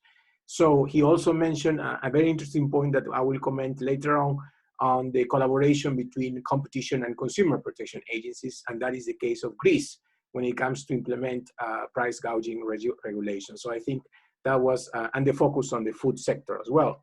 So this is something very concrete, and we actually endorse that. And in this regard, the last presenter from our colleagues, Federal Anti-Monopoly Russia Service, FAS, we do think that there has to be a sort of a level of flexibility when it comes to not to cover every single activity from the state, and to avoid red tape and administrative barriers for the economic activity to be soon recovered and restored to some extent.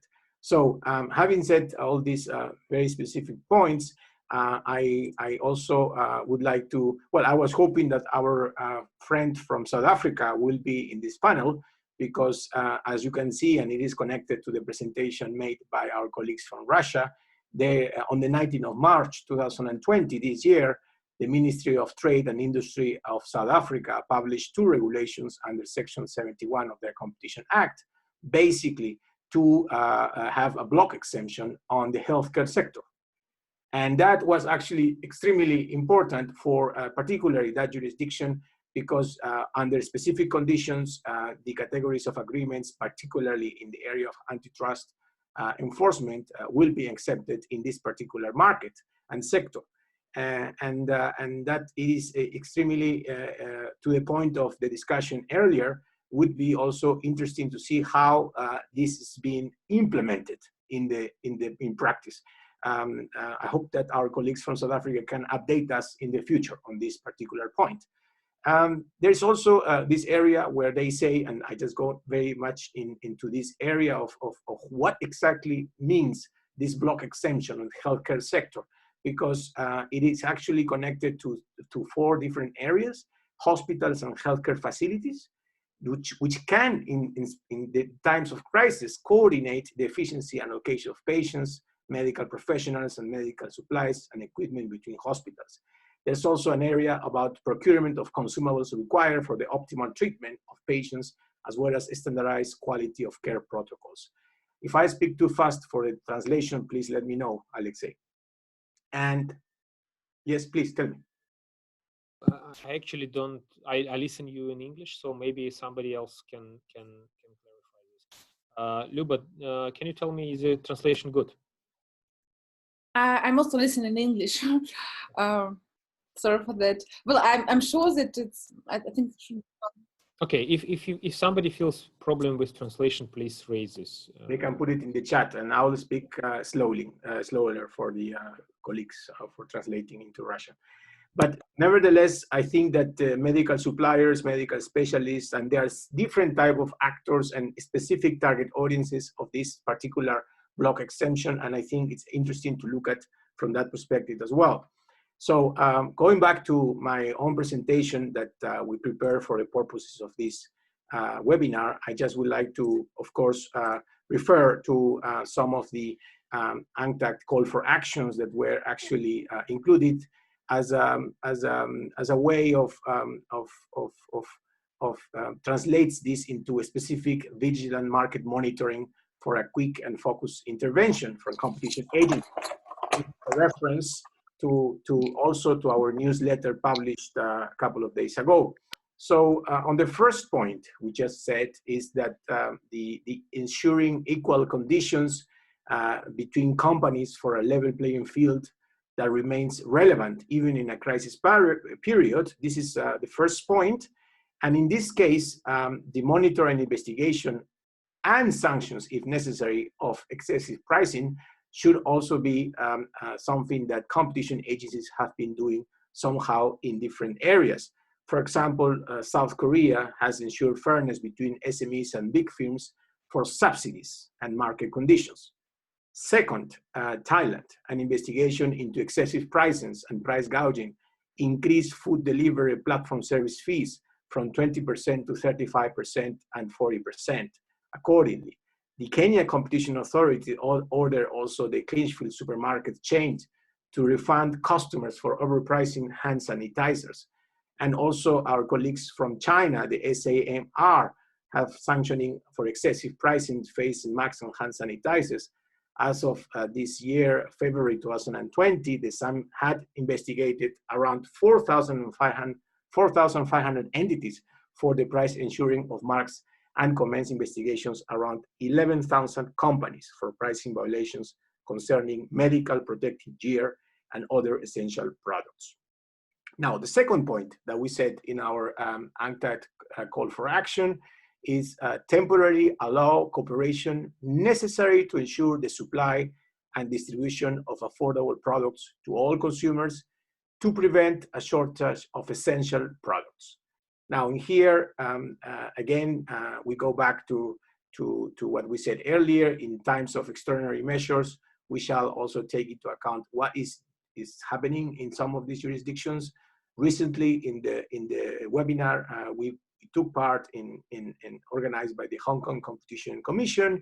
The colleagues from the Australian Competition and Consumer Protection Commission said that they have provided some cooperation guidance and temporary cooperation to supermarkets to cooperate on grocery supply, similar to what also was announced by the UK competition authorities.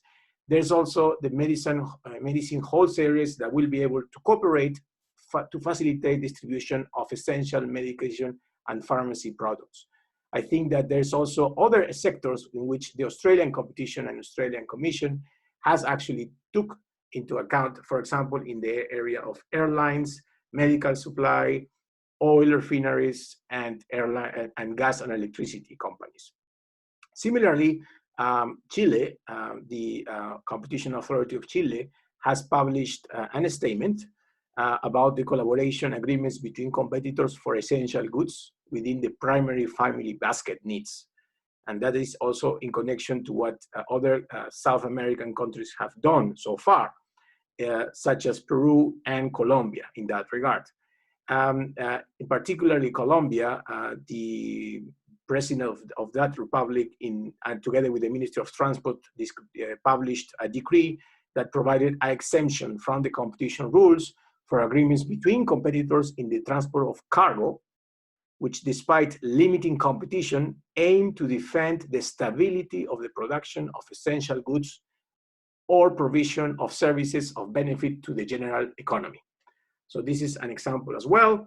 And this is also in connection to some extent to the Indian experience, where Competition Act exemptions allow for collaboration in transport logistics as well. Third point, closely monitoring markets of essential products such as disinfectants, masks, and gels to ensure their availability, if necessary, through temporary prices cap to protect the health of consumers during the pandemic. And here, once again, there are examples from Thailand, Colombia, and Mexico, as well as France and Japan. I think that one of the areas that we would like to stress here is that there is a great cooperation between competition and consumer protection agencies in this particular point. There's also the vigorous enforcement of competition laws as a fourth point against companies to take advantage of the crisis by creating cartels or abuse their market power. That is this other part of the other side of the coin, if you wish, because while we actually say that we should allow some flexibility in certain areas of the application of competition rules, there's also another area, which is the enforcement of competition laws against companies that indeed take advantage of specific points of this crisis that might lead to specific areas. For example, the manufacturing of masks and sanitizers and the production of them. And that was a statement from the US DOJ on the 9th of March this year, when they actually condemned directly any type of competition, anti-competitive agreement, cartels, or any other thing that connects to the distribution of these particular healthcare products. There's also some specific enforcement work from Brazil, Costa Rica, and also FAST, as mentioned by the previous speaker. I think Thailand as well has done quite a lot of work on this area, as many other authorities as well, from Slovak and Egypt. Those of them are actually very active in fighting against specific anti-competitive practices in many of these markets affected. Now, the fifth point I want to mention is the adaptation of competition procedures and deadlines to the extraordinary circumstances created by the pandemic. So this will be the fifth point. And in here, we have seen a number of areas that have been, let's say, established. For example, the suspension of the statutory deadlines for investigation. This is the case of the Philippines, as well as Spain. The expedite consultation mechanisms, that is newer approaches to detection of issues, and the open mail channels, online forms to encourage submissions and make intelligence more usable. SAMR from China has done quite a bit of that, and challenges to process the data as well. There's also a need for cooperative relationships between competition authorities and other government ministries. There is, we have seen public procurement agencies with other government bodies in commercial activities to cooperate with them, like the aviation authorities. And this is the case of Norway. And of course, we have seen also the setups of task forces between different type of government agencies across the government as such.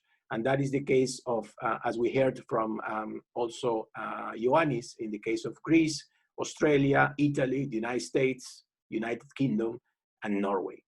So these are specific measures that have been undertaken here and there from different countries, whether they are in the developing or developed world. There is also a great deal of advocacy in the current circumstances. Competition authorities need to move quickly, so advocacy will give midterm transparency. In this case, with the aim at ensuring COVID-19 initiatives appropriate and limited to steps geared towards recovery. Government interventions are needed during this time, and that is connected to the overall topic of help and aid to a specific type of businesses and industries hurted by the pandemic. So there have been also stimulus packages, but these are, again, these are government decisions. These are, of course, government actions that help the countries, and of course, competition authorities might be not directly implied with this type of activities. Now, on the second point, if I may, Alexey, I would like to speak about the particular challenges that the competition authorities will face after the pandemic. And if I have some minutes more to go on this, I will just quickly go to some areas. And I think in the long run, the COVID-19 crisis has demonstrated a much needed reallocation of resources towards the health sector to thwart the future pandemics. So that's already a result in itself. This also will prompt challenges to competition, and there should be a focus on economic recovery through a competitive ecosystem in the long run. That will allow us for an essential focus on, and to keep also the competitive ecosystems, which are important and critical for the survival of SMEs, which are the hardest hit in this crisis. there's a need to carefully analyze post-crisis landscape. And that's something that already our colleagues from Thailand have been doing. Certain developing countries will be hit more, are being hit more, due to reliance on certain affected sectors, such as tourism, and this is the clear case of Caribbean countries and many other countries around the world. The way that we actually say is that some of the questions that we have also heard from previous webinars that we undertook in the recent weeks is that some competition agencies have asked about what would be the response towards the concern of specific SMEs. And in here, we all know that SMEs will face and are facing the greatest hazards, usually because they are more thinly capitalized and have fewer financial resources to draw upon to cover the cost as the current income plunges.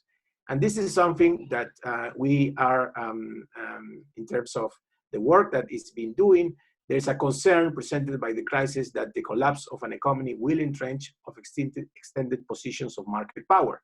That goes back to the presentation of the Minister of the Eurasian Economic Commission, Mr. Sumangari, because we will have to look at from the perspective of the firms and the SMEs, how are they going to be hurted with the new environment, whether or not there will be opportunities for them to access in the new markets as it did they're being restructured. And in some instances, and that will probably happen, larger firms may move to acquire smaller rivals or suppliers, customers that are in precarious conditions or insolvent. And that would be an opportunity for these international or bigger firms. And that could also be something that can create more market concentrations in the economic recovery part.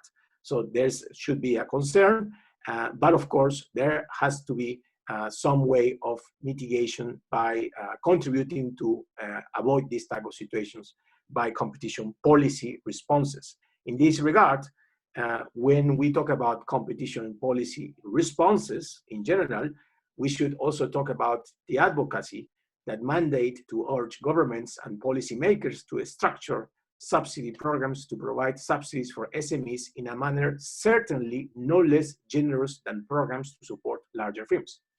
And that's something that the stimulus packages can include soft loans for small and medium enterprises and worth $500 billion, and that could be actually something that could actually be used in continuing working.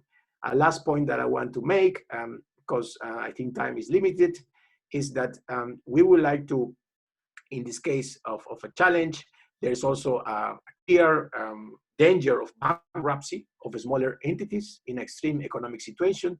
And we have seen and currently have, without further action, there will be certainly increased concentration in the market. In such circumstances, one would think that the competition authority could actually need to increase its surveillance of the industry concerned to ensure that the remaining competitors do not breach provisions related to dominance. And we have also seen in many areas a large discussion about what would happen with the increased concentration, and many competition authorities have already asked us about this, but of course we're still evaluating the situation and the conditions of different jurisdictions, but there is a great level of uncertainty on this area as well. I just would like to talk about a last little point about regulate digital platforms and big pharma, because that's also a question that you asked earlier on compulsory licensing. And I just would like to refer to what you say in your St. Petersburg Legal Forum. Actually, very recently, you actually spoke about that. I just want to come up with some points that, because it is actually very worrying, the points you made, and that were already a concern before the crisis. But let me just refresh and have some comments on what you said. They anticipate the consequence that will occur after the end of the pandemic, already prevalent issues before crisis, and will be intensified with the crisis. The anti-crisis measures to limit the power of the digital giants, as you mentioned in your presentation, will include the removal of antitrust immunities for the IT industry. Developed and developed countries in general, developing also countries, will equally face the post-crisis challenge of dealing with growing importance of digital companies. And the new type of natural monopoly is digital platforms, and they will call probably predatory pricing concept, as you already say. And it is used by companies to clear the market, crowd out the other participants, and consolidate their dominant positions. Our colleague from the branch, I think she is connected today. We actually did a very important research on dominance in the digital economy as well. Innovation enterprises are being absorbed by the big pharma in order to eliminate competitors with their breakthrough solutions. The practice of the so-called killer acquisition, and it is responsibility, or would it be responsibility of the antitrust authority? That is something that remains a concern. An example of that will soon be a US chip ventilator project developed after the SARS and MERS epidemics back 10 years ago, was put to halt after being bought by a monopolist big pharma firm, which I don't want to mention the name, in its business practices is devoid of incentives to combat epidemics. Do we actually doing the right thing? Have we learned the lessons from the past? That's something that we need to discuss perhaps openly. And a minor point, but it's not really a minor, but I think can actually be leading to all this, which will be the rethinking of industrial policy, the rising issue of protectionism, which, by the way, has been already discussed in our latest conference yesterday at the e-commerce week, as well as the webinar organized by the Hong Kong Competition Commission on the 21st of April. There is a need to rethink industrial policy, not just for immediate access to goods and services, but for the longer term development needs. And that is for all countries very much a priority, not only for developed countries. This is coupled with even greater need for competition law because of increased domestic activity. Clearly, there is a need to identify what are the real economic barriers for entrepreneurship in developing economies, and targets those with reform and for competition enforcement considerations. We will have to see how competition authorities need to start rethinking for a future framework of international competition or international cooperation, because they will take the supervisory role for advocacy competition itself, not only at the domestic level, but of course, this will have to become prominent in the going forward situations we will see. The rise of protectionism, already greater in the period of before the crisis, will be exacerbated during the crisis and the aftermath. So greater international cooperation needed, and that I subscribe what the Minister Sumangaring and Ioannis said earlier, even more important to maintain dialogue to their experiences and their talk to governments to promote competition in open markets. Thank you very much, Alexey. Thank you very much, Pierre. And as we really overreached our time limits and much overdue in terms of timing, I don't ask direct questions to you now, so we wait until the end of the session so we can ask people to turn into Q&A. So you already asked me questions, so that's okay. Yes, I did. So I'm turning to our next speaker, is Veljko Milutinovic, from chairman of the Belgrade Strategic Dialogue and former commissioner at the Serbian Competition Authority. Yes. Please, Veljko, the floor is yours. Alexey, thank you very much for the invitation, and thank you very much to all our wonderful participants for their great interventions. Hello, everybody. Just a small correction. I'm a policy director, not the general director of this NGO. But anyway, this is not the topic of the discussion. But strategically, we also have to think. The situation, starting with the situation in Serbia, which could be a good example maybe of what to do or not to do. We will see who is right. History will show us very soon. Basically, what happened with COVID, we suspended the free market, declared a state of emergency, which is effectively almost like a state of war. imposed price caps on food and medicine, which are actually being observed. Price caps, limiting prices to increase by last year's inflation, official inflation rate. These are being observed, and there are no major problems in the supply chain. The only thing that became much more expensive are facial masks, which are 9 times more expensive now than before the crisis. But we think this is a market problem. This is a simple supply and demand problem, not a competition problem, because global prices of PPE have skyrocketed. Also, we have taken advantage, done a sort of Trump-style thing, where companies were not ordered to produce things they didn't produce before, but they were, let's say, encouraged. We discovered that we did not have domestic production of pharmaceutical alcohol. The people discovered, but I knew from a merger case, that we didn't produce fresh yeast for bread, because the French company that controls the yeast makes fresh yeast in Hungary, makes frozen yeast in Serbia, and so on and so forth.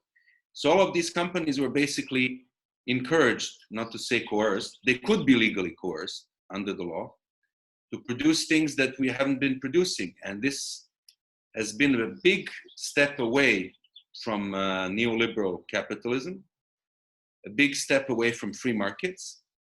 And this was partially induced in the collapse of free trade in the first 2 weeks of the pandemic, when the European Union banned the export of certain pharmaceutical products. So we responded by basically suspending the market economy. And so far it worked. In about 10 days, we'll be abolishing the state of emergency. So we'll see how things will move on from there forward. As far as the competition authority is concerned, they, like all state authorities, have suspended all of their deadlines to answer to requests. So basically, they suspended their deadlines for mergers until 30 days after the state of emergency. But companies still need to notify. So it's a bit unfair on the lawyer's side. There's an investigation going into resale price maintenance in the milk and beer industry that opened just 2 weeks before COVID, and which is based, coming back to what Yanis was saying, the huge investigation for 3 years that the competition authority did in supermarket pricing. However, these are not, this is not a specific COVID-specific issue. And my argument generally is that pharma and COVID are not that much competition related. I think what we're looking at is a change of industrial policy. We're looking at potentially in many countries, even Western liberal countries, a move away from the liberal economy towards self-sufficiency. This is something that I think will stay with us because lessons have been learned. To learn that we did not produce alcohol, to learn that we did not produce, what is it called, hydrochlorine, that medicine which is used for COVID, but we're producing it now. So a lot of changes and imposed top down. So much for the market economy for the moment. What I think could be problems going forward, definitely there's that problem that Pierre mentioned, and I think that was the article distributed first to us by Bjorn, about that American company that should have made ventilators being bought by a competitor and then not producing ventilators. I would submit that this is not a merger control problem. I would submit that this is a seriousness of the state problem, because the state has a responsibility to make sure that its contracts are observed. If this happened in the defense industry, the United States would not have allowed this, and we all know this.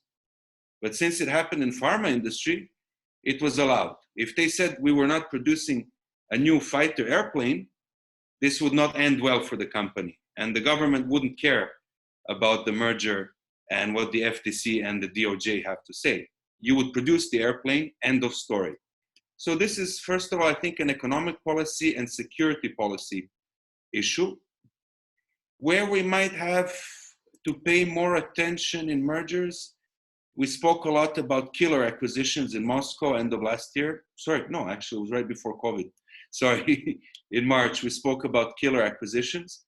I still think killer acquisitions in pharma are dangerous.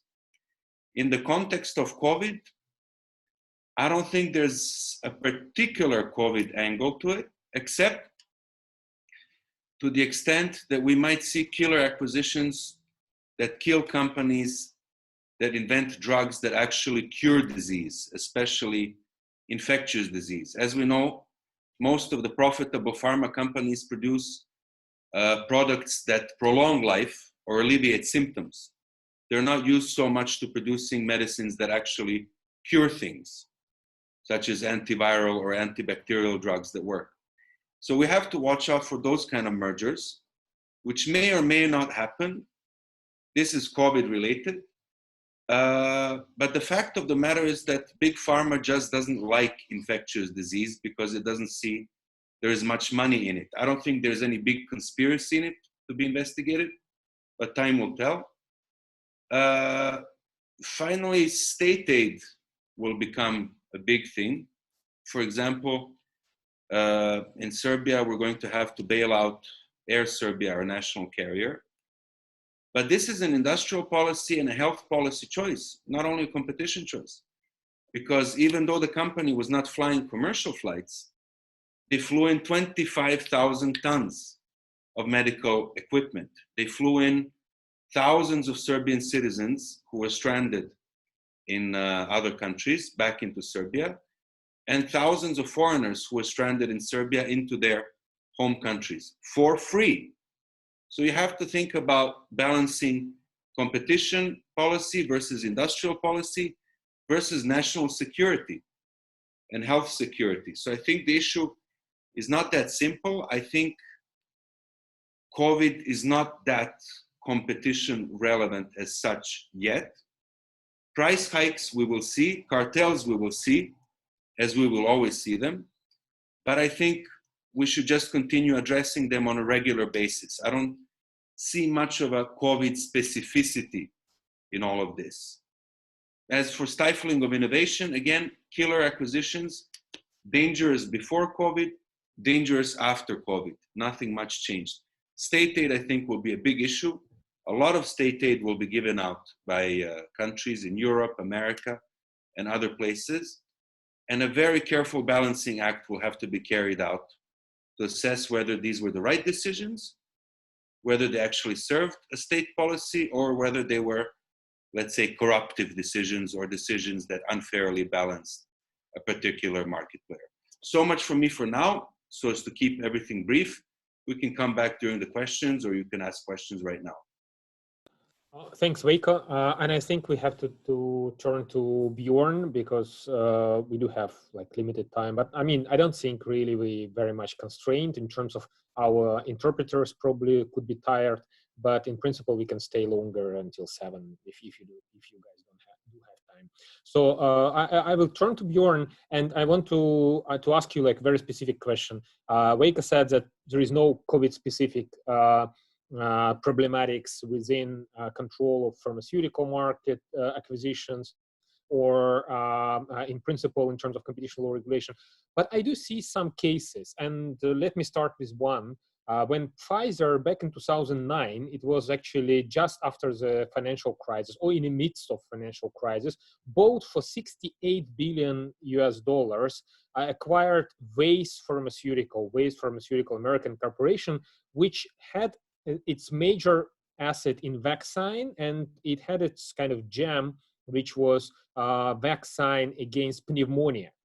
And this vaccine against pneumonia was already developed by Waze Pharmaceutical, and it was actually marketed by Waze Pharmaceutical. So during possession of this company, when Pfizer acquired Waze Pharmaceutical for 10 years, Pfizer raised the price for this vaccine by twofold.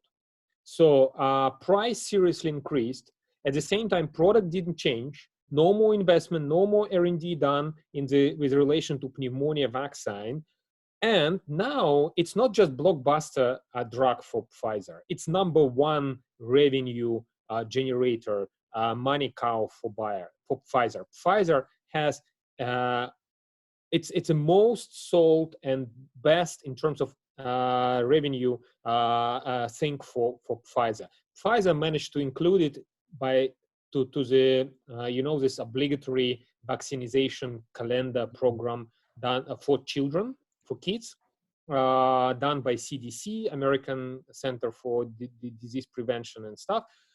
And so basically they when they acquired Waze pharmaceuticals, they stopped their own research on this. They stopped their own research, but also they kind of frozen a number of other research projects.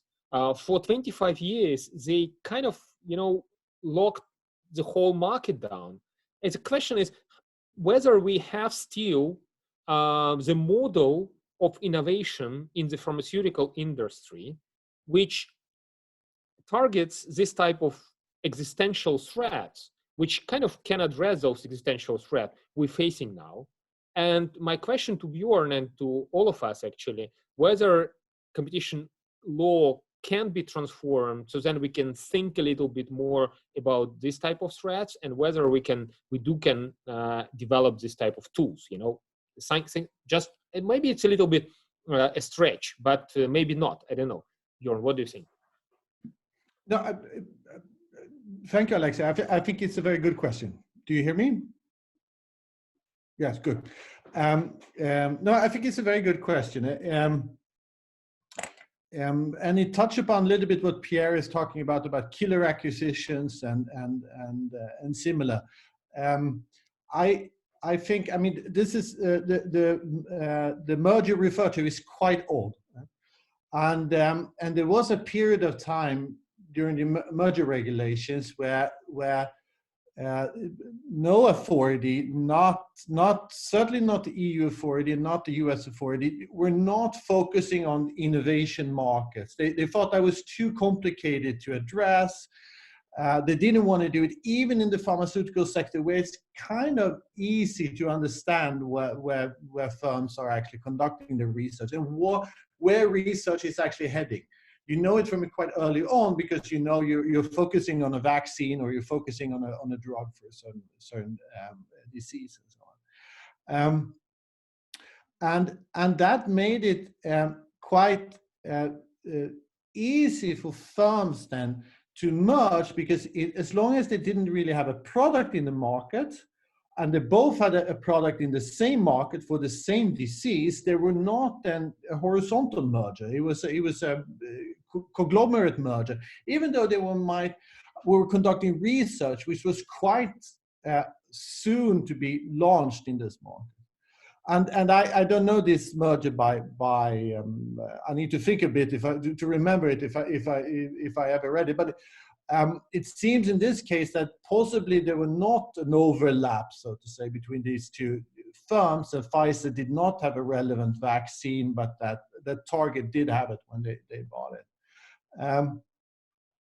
And then,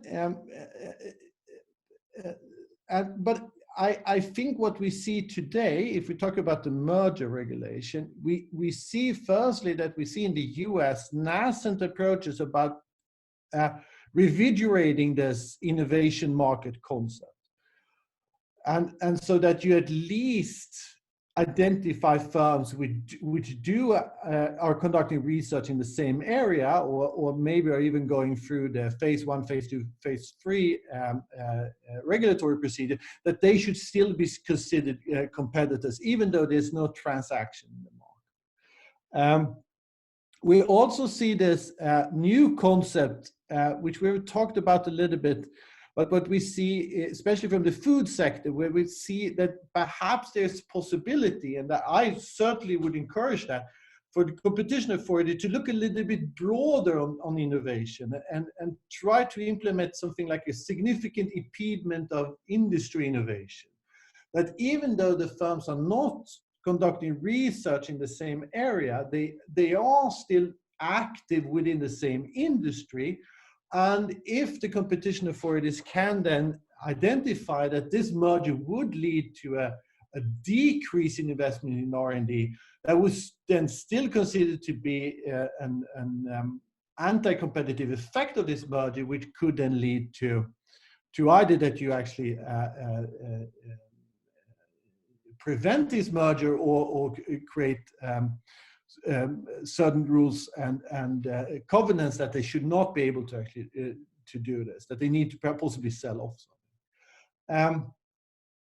We do have also this problem, and I think this is a problem when you talk to medical researchers conducting research, they in their field, they do feel that this is a problem, that they might have, when researching some new molecule, that they go to one of the large pharmaceutical firms and say, we have this new molecule, we don't have the resources to do all the regulatory work, so we would like you to buy our company or to license our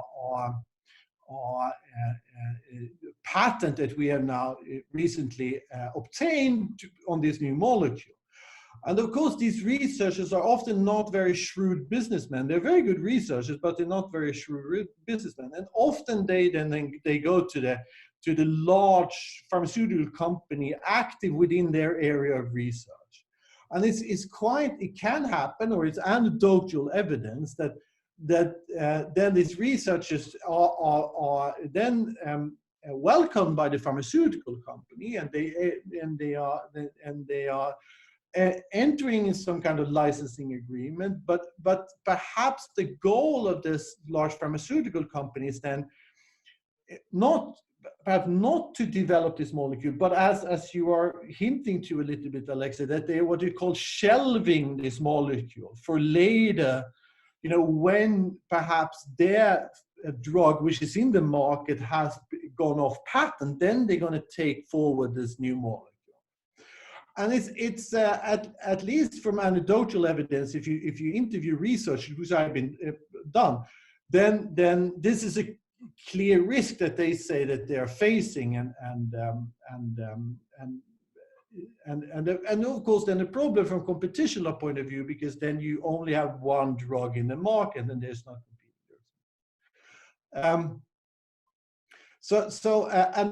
And here you have a problem which we address on the merger law, and the problem is and we have it also when in reference to entrepreneurial computer companies that large platform are purchasing. And that's a little bit actually what I wanted to touch upon in reference also to R&D collaborations and in pharmaceutical areas. We have the same difficulties about innovation market and R&D markets and so on. And that is also why I wanted to talk about it, was a little bit in light that there's a lot of R&D collaborations now starting between Pfizer, for example, one of the big players here, entering into R&D collaboration with smaller firms. And the question is a little bit, how should the competition authority address that?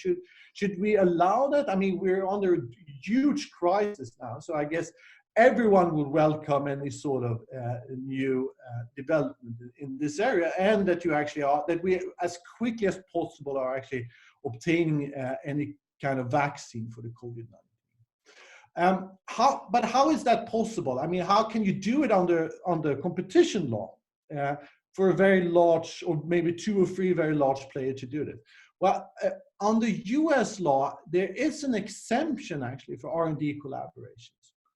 And this is very few knows about this exemption, mainly because there's very little litigation under it, and that is because the exemption, which is called the National Collaboration Research and Production Act, create an exemption for certain kind of R&D collaborations.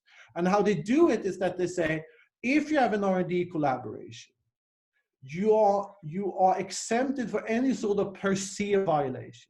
Even though if you agree on price, you should still be judged on the rule of reason. And of course, you might be able, you might, agree on a price, because you eventually, if you're successful in your R&D collaboration, you're going to sell the drug. Yeah? But that would be judged under the rule of reason.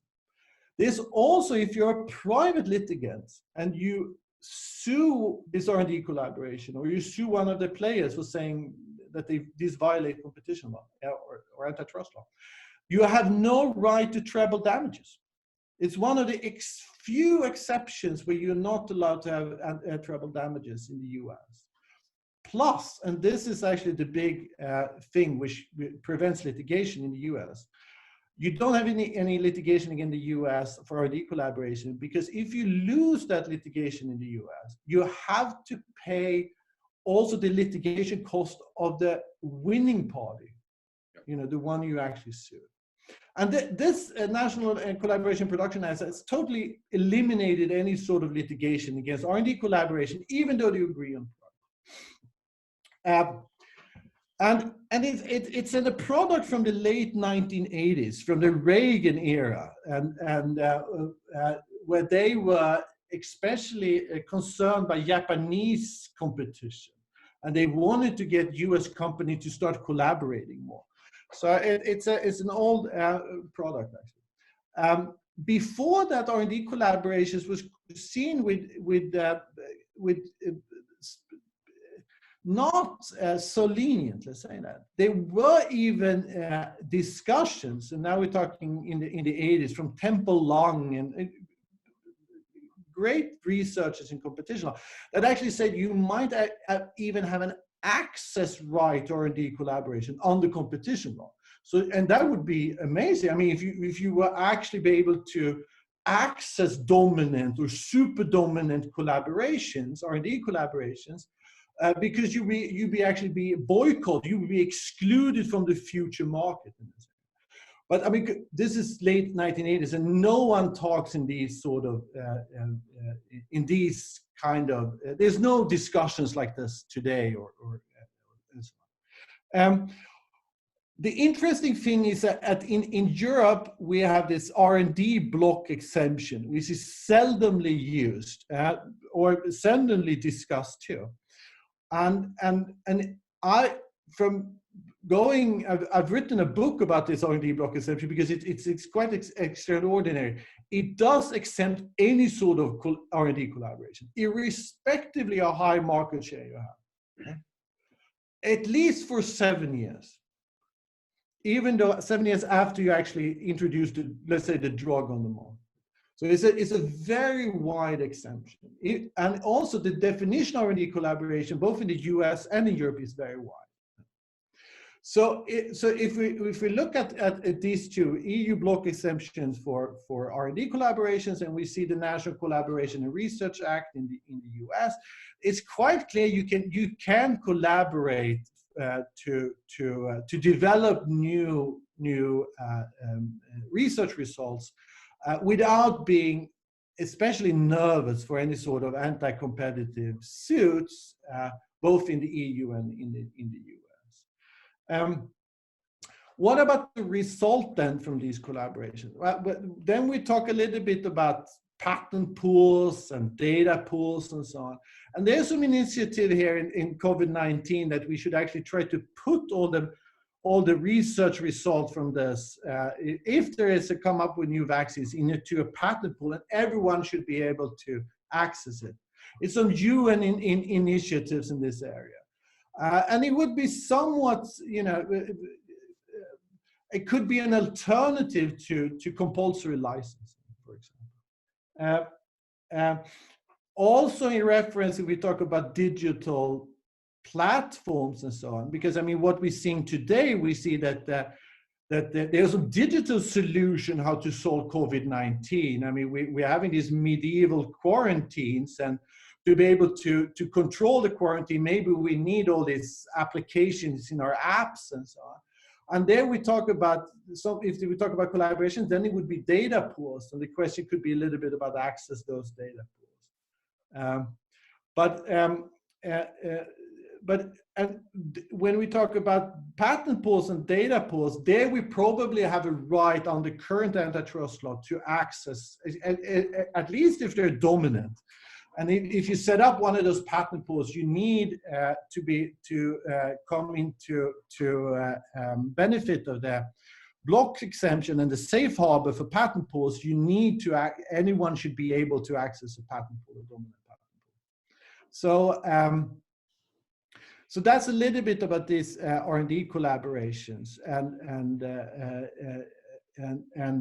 data pools. I think I will stop there actually, but going back a little bit to your question, I think that we have a problem with these mergers or R&D collaborations when it happens pre-market. When there's no sale yet.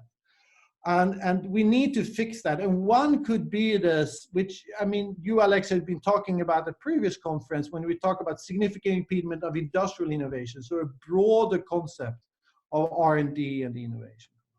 Thank you. If Alexey, thanks a lot. Thanks a lot. Yes, Veiko. If I may just correct myself, I did not mean to say that mergers cannot create negative outcomes for infectious disease. I'm just saying that infectious disease is perhaps too serious. I will just give you two examples.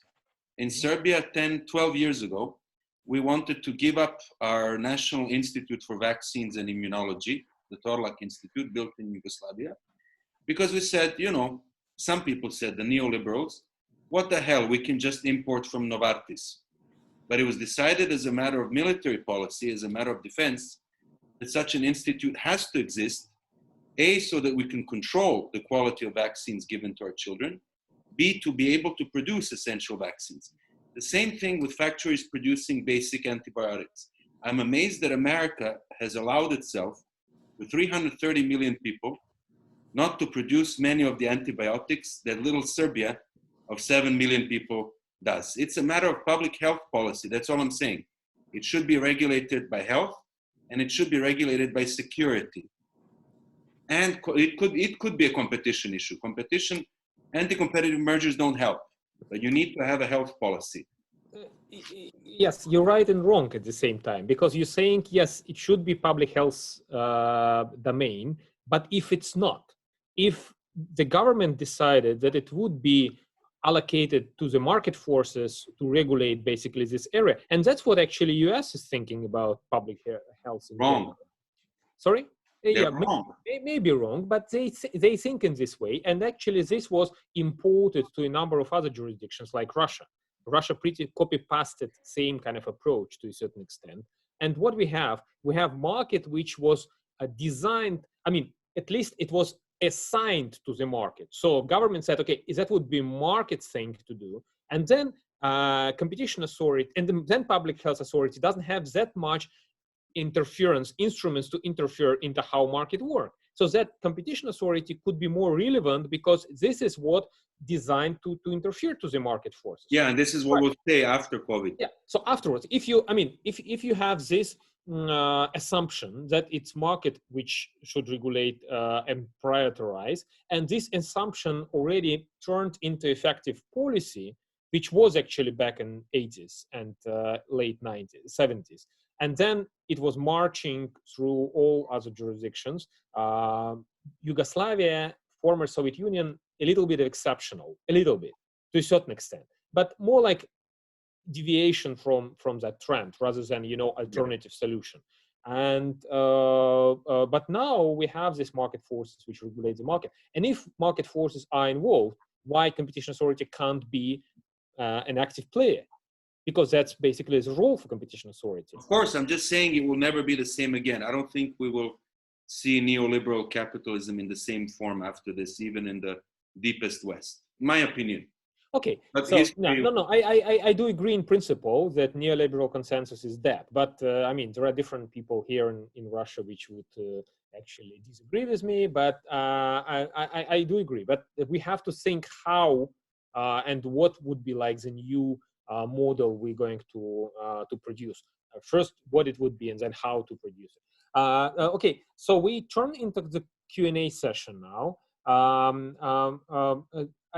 I think most of the speakers still with us. Серик Макарович, вы с нами? Серик Макарович, с нами? Mr. Zhimangarin, are you with us? Okay, so at least most of the speakers are still with us. And if you have any questions from the audience, I would suggest audience to raise their hand or put something on the chat, and maybe we can have time for one or two questions. Коллеги, если кто-то хочет что-то спросить... If anyone wants to ask something, so you're most welcome.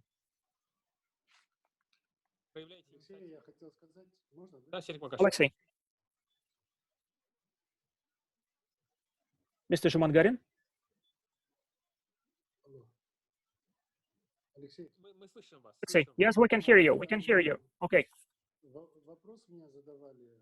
A question was asked to me.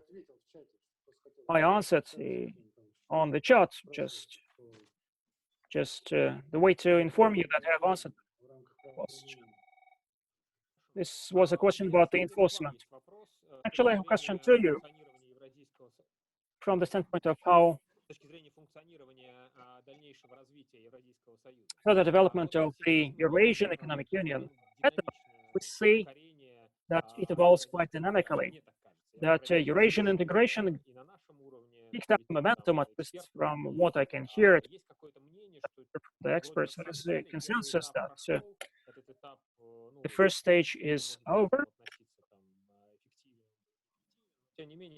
Maybe regarded as efficient or non-efficient, but well, some institutions have already been established. But if we are really a single and unified market and an economy, can we put forward an objective to set up a single digital market,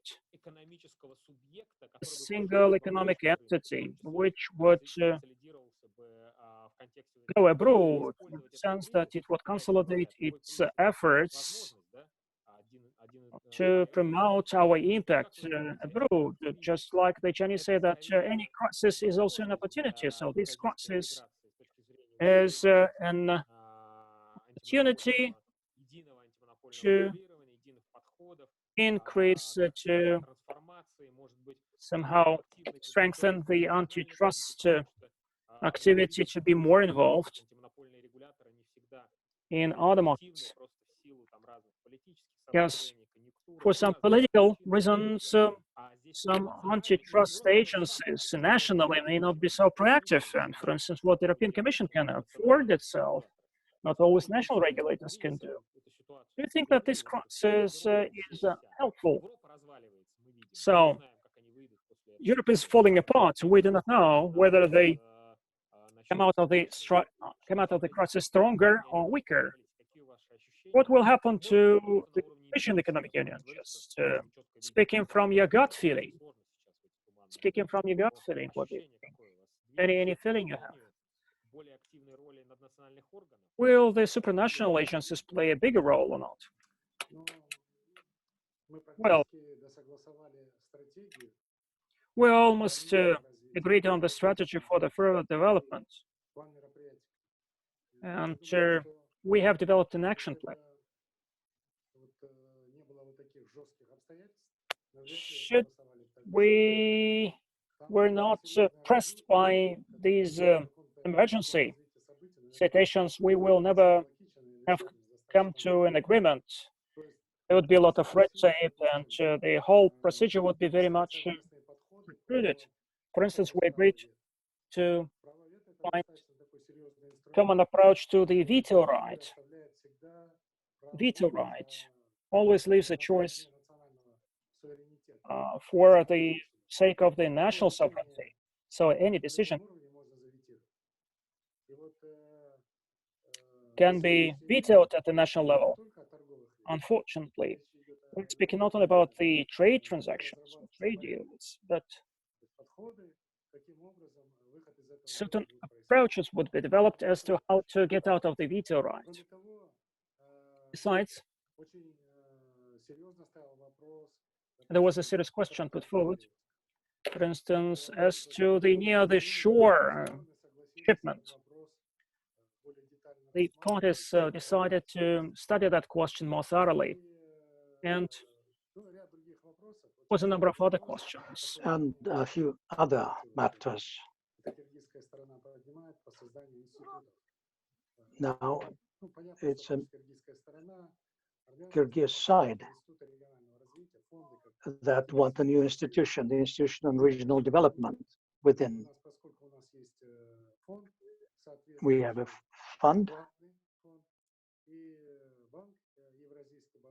and Eurasian Bank for Development is there, And our position is that we need to make more active use of that. Now there's a compromise solution so far. Next week, we'll see whether it will be adopted. I hope it will. So most of the issues, and I cited an example, a new certificate for products for serious manufacturing is being introduced.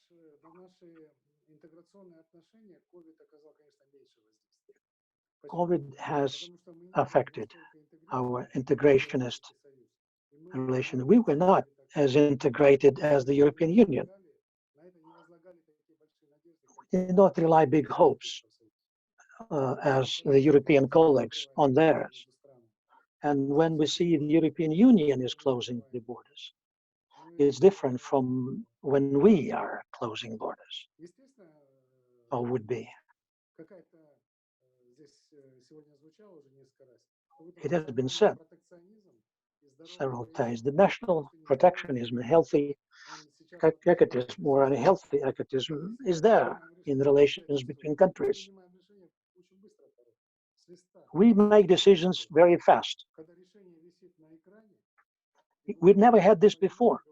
We see the draft decision on the screen, on the monitor. If everybody is okay, that's fine, being adopted.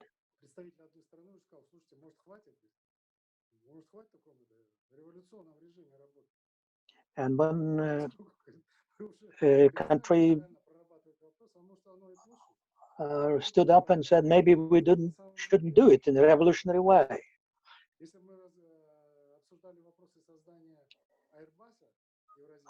We discussed Airbus manufacture, for instance, or European Tesla. That would be a different thing. We are so far discussing documents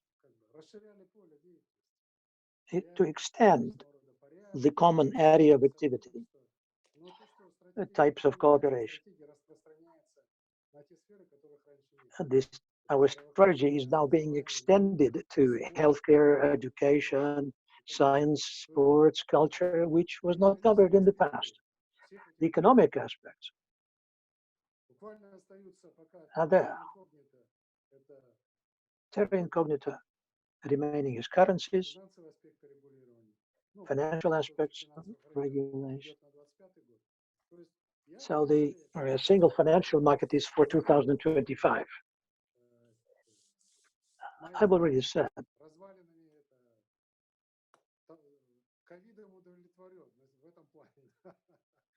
yeah, COVID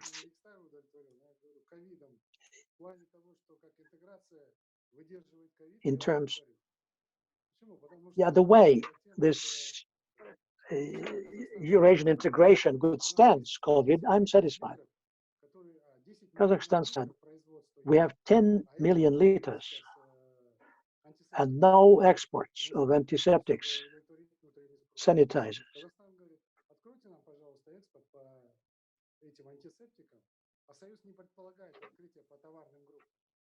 In fact, in our statutes and documents, there cannot be opening of the market for one group of products. And then other countries say, we have a need. And this was decided upon in a positive way. A very good way of interaction. We used to have a euphoria at a certain stage, like in contractive ways, euphoria, then decline.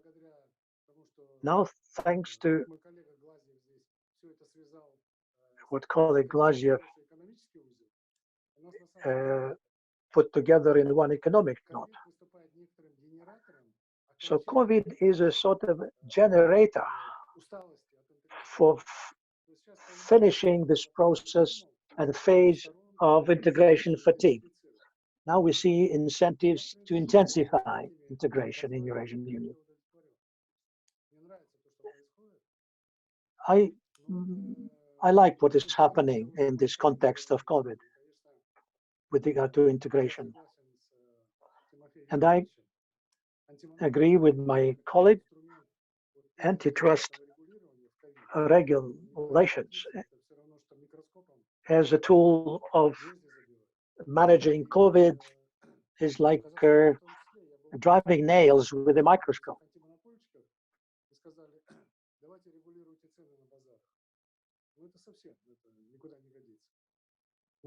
And now it does not go below the level of domination.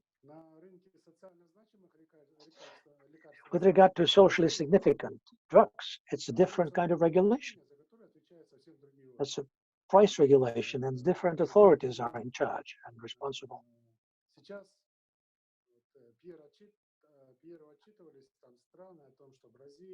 And now countries were reporting to Pierre, like Brazil, about tough regulation, and companies would be punished that hike the prices for medical masks.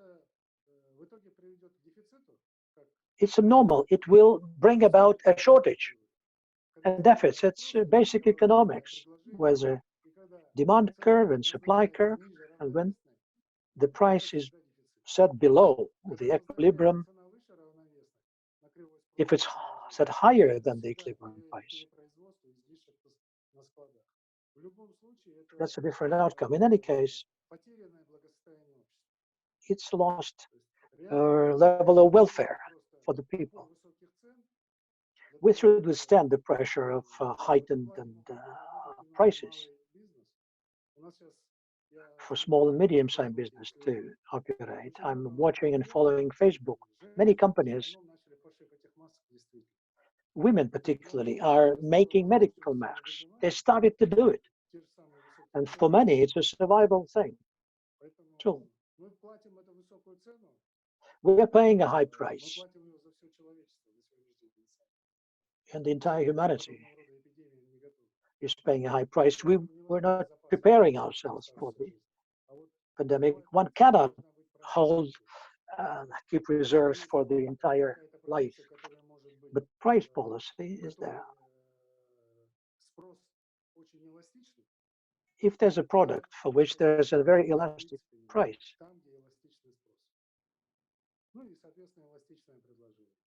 and elastic supply and elastic demand, when there is none, that's for the state to look at these issues and intervene. My concern is different. Again, mentioned today, a lot of funds and money released to support the economy. I'm afraid real economy will not get it. It will be lost within bureaucratic procedures,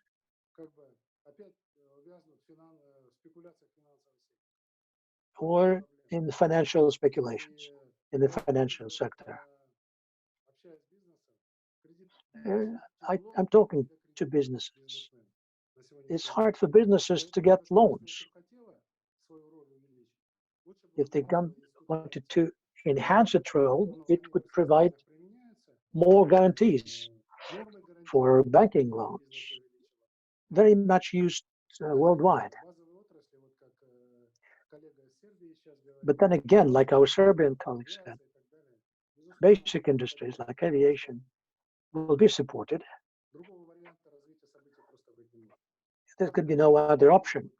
Basic industries should get government support. It's about jobs. And as part of this distribution effect, these are also jobs for small and medium-sized businesses. So large enterprises and basic industries should get government support. Thank you very much. We have several questions from our Brazilian colleague. What measures can be used to fight off digital monopolies emerging as a result of pandemic? A couple of questions from our colleague from Brazil related to the growth of digital monopoly power after the pandemic. So I will maybe start to address, and then everyone else can basically answer as well. So my take on this is that we do, to a certain extent, neglect right now these effects. And these effects, they're not really probable effects. They probably would be definitely happening after the pandemic, we would see a serious increase in power of the digital platforms, which are already pretty much entrenched in most of these sectors. What would be the direct consequence of this? In my perception, the major consequence we would have reallocation of value, so value capture happening in number of sectors of economy where this value was not yet nested in the chains or in the networks of these digital platforms. So if it's a problem or not, there is a debate on this, and but a problem from more like social perspective, economic perspective. So whether we have to fight with this, whether we have to somehow oppose this, or we should let market forces transform our society, our economy in a more like digitalized, more oligopolistic way, because there are some, I would say, scholars and advocates for more like concentrated market, more centralized market with more power reserved to the leading platforms, because they argue that there is efficiency in this, there is a potential for innovation in this. But you see that what's happening now is transformation caused not by organic, processes, organic drivers, dynamic within the industry. It's happening because of the accident. It's happening because of the disaster, because of the emergency. So, and if we allow this transformation to happen non-organically now, these consequences probably would be suboptimal to what we should have if it would evolve, according to certain, nature of the things. So why do we need government in principle? Why do we need regulation? Because we want to balance marketplace, we want to balance society, we want to balance economy. If we want to balance economy, so why wouldn't we use it in the case of emergency? And it's emergency. So don't let those who can benefit out of the emergency of this, crisis to get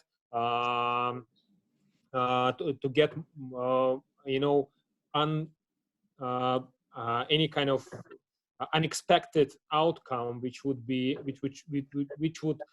definitely change the balance in relations between different players in our market field. So that's my perception. I just think we have to intervene, we have to control, we have to tame digital giants, especially in the course of COVID-19 pandemic. Because if we do not do this, a direct outcome would be severe monopolization of number of industries. And I brought this example of food delivery platforms.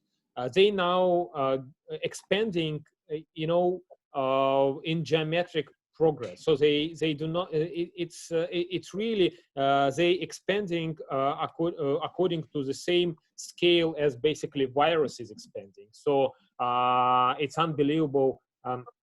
It's unbelievable effect. They couldn't predict it. They're expanding exponentially. So why would we can't control this growth of market power? Why we can't control the tariffs they charge to the restaurants? I don't understand it. It's really, we're not really in market economy right now. We are in a sort of pretty much degraded, quasi-regulated, but regulated not by the state, but by the digital monopoly economy. So it's a Gosplan, digital Gosplan 2.0. It's basically a form of regulation, but coming not from the government, but coming from the monopolies themselves. So monopolies control the market. They decide who will pay what. They decide what would be consumer preference in this context. They define how market would operate. So they become the regulators. And how government can allow somebody else to take its role. I don't think it's democratic in its essence. I don't think it should be. But it's my opinion. I try not to impose it too much. And if anyone else want to say comment on this question, I would be happy to hear.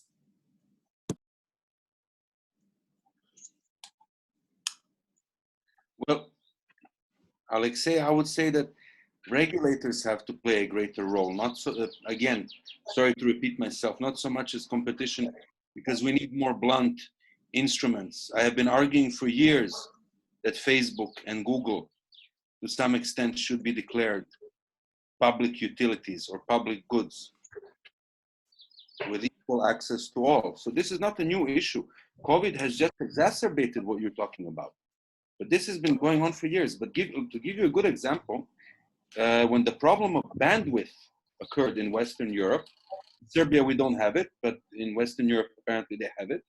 The European Commission basically demanded that Netflix stop playing high definition video so people can work. So yes, these kind of things can be ordered, they can be imposed. But at the European level, or maybe Eurasian level, depending on which economic bloc you are, you may need a new directive on digital services, a new directive on telecoms. And I personally am in favor of imposing some kind of universal service obligation on giants like Facebook and Google, but call me a communist, you know?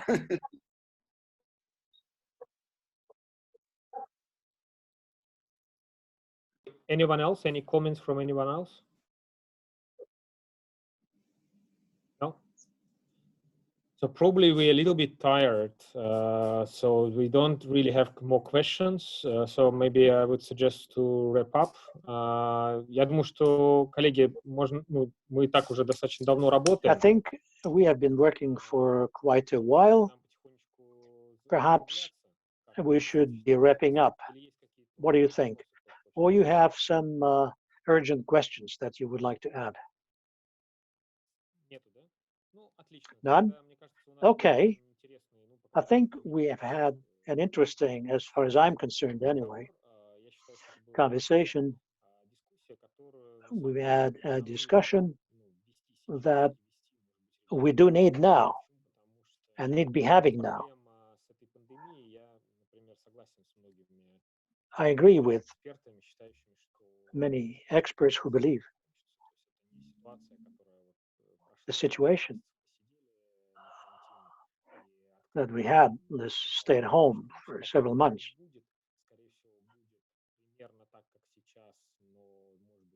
perhaps the situation will be like today, perhaps a little bit mitigated for quite a long time, and quantity may turn into quality. We may have a different environment, a different interaction, communication. One has to adapt to this new situation. Antitrust law cannot ignore this new reality, should get into this, adapt, react. Antitrust law at the juncture of technological mode, when there was a change in technological mode, industrial mode, and it had not worked before. It seriously began to operate when the world began to see technological changes. No, we had not just entered. We did not storm into this. We now have been thrown into this technological change, like kids, like children. And there are several scenarios. Either we drown and get drowned, and we have a society which will not require or need any competition law. It will be such a rapid change in all the parameters of functioning. Some believe there will be a digital dictatorship. Some believe it will be more like anarchy, an anarchical society, everything falling apart, and everybody operating locally. I don't know what it will look like. The effect of the crisis is being felt and will be felt. We're reading about it. We don't feel it on the tip of our fingers yet. It's hard for us to understand this is not temporary. This is not transient. I just think that the effects which we are seeing now they have to be should be included put on into the agenda of the antitrust agencies. authorities. Otherwise, will be a little bit outdated and will not have the place and or a may not niche have in the a future, place which in might the be bright new or not so bright. world, whether And as been said, beautiful world or people adapt easily to everything. And Timothy said that we've been taught what that the distinguishes us major from quality that we have is the the rest of ability the to world adapt. is the ability to adapt. And we With need adaptive, we some need new to tools, adapt. some We need new tools. tools. Maybe We have to proactively we think should very think proactively about what about it. tools and instruments. We may suggest some unconventional tools and scenarios. And I just think that after COVID-19, the whole life would change. I'm a bit pessimistic about that. But colleagues, if you want to wrap it up. Timothy, do you want to say something?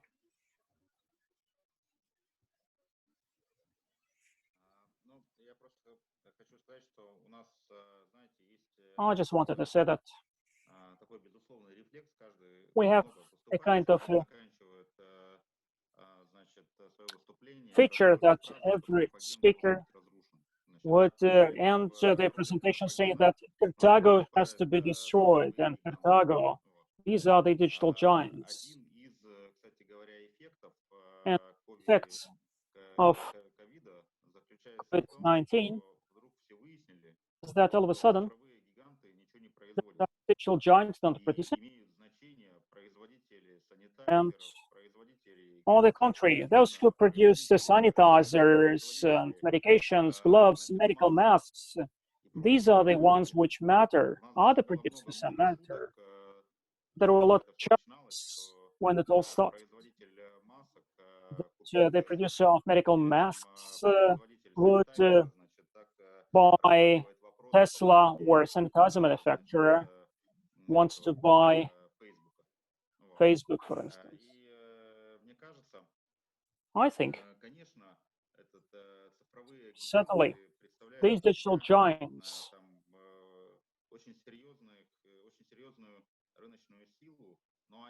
are a very strong market power. So actually, they do not produce any such power. They only represent or redirect this power. And therefore, it is not that we have to be negligent about them, but we don't have to be overactive, over-emotional. Let us look at the real economy, at the real manufacturers and producers. Let us think about the measures how to compensate for the shortages which we see there, and this is very important. And in order to do that, we have lots of tools, such as economic ones, administrative ones, but the main role and the mission of the Antitrust Agency is to find the appropriate balance. So this is my opinion.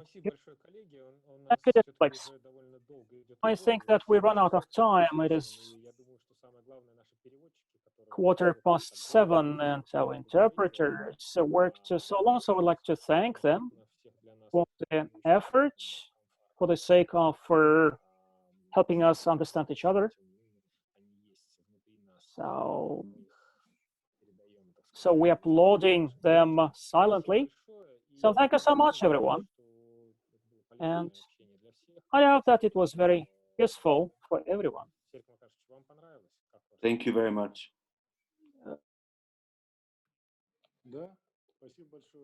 I'd like to thank you so much. Didn't communicate for quite a while. I got lots of very useful information. Frankly speaking, actually, we did not notice this COVID-19, actually. It somehow missed us, but we learned a lot of lessons. Well, I think that we'll see more lessons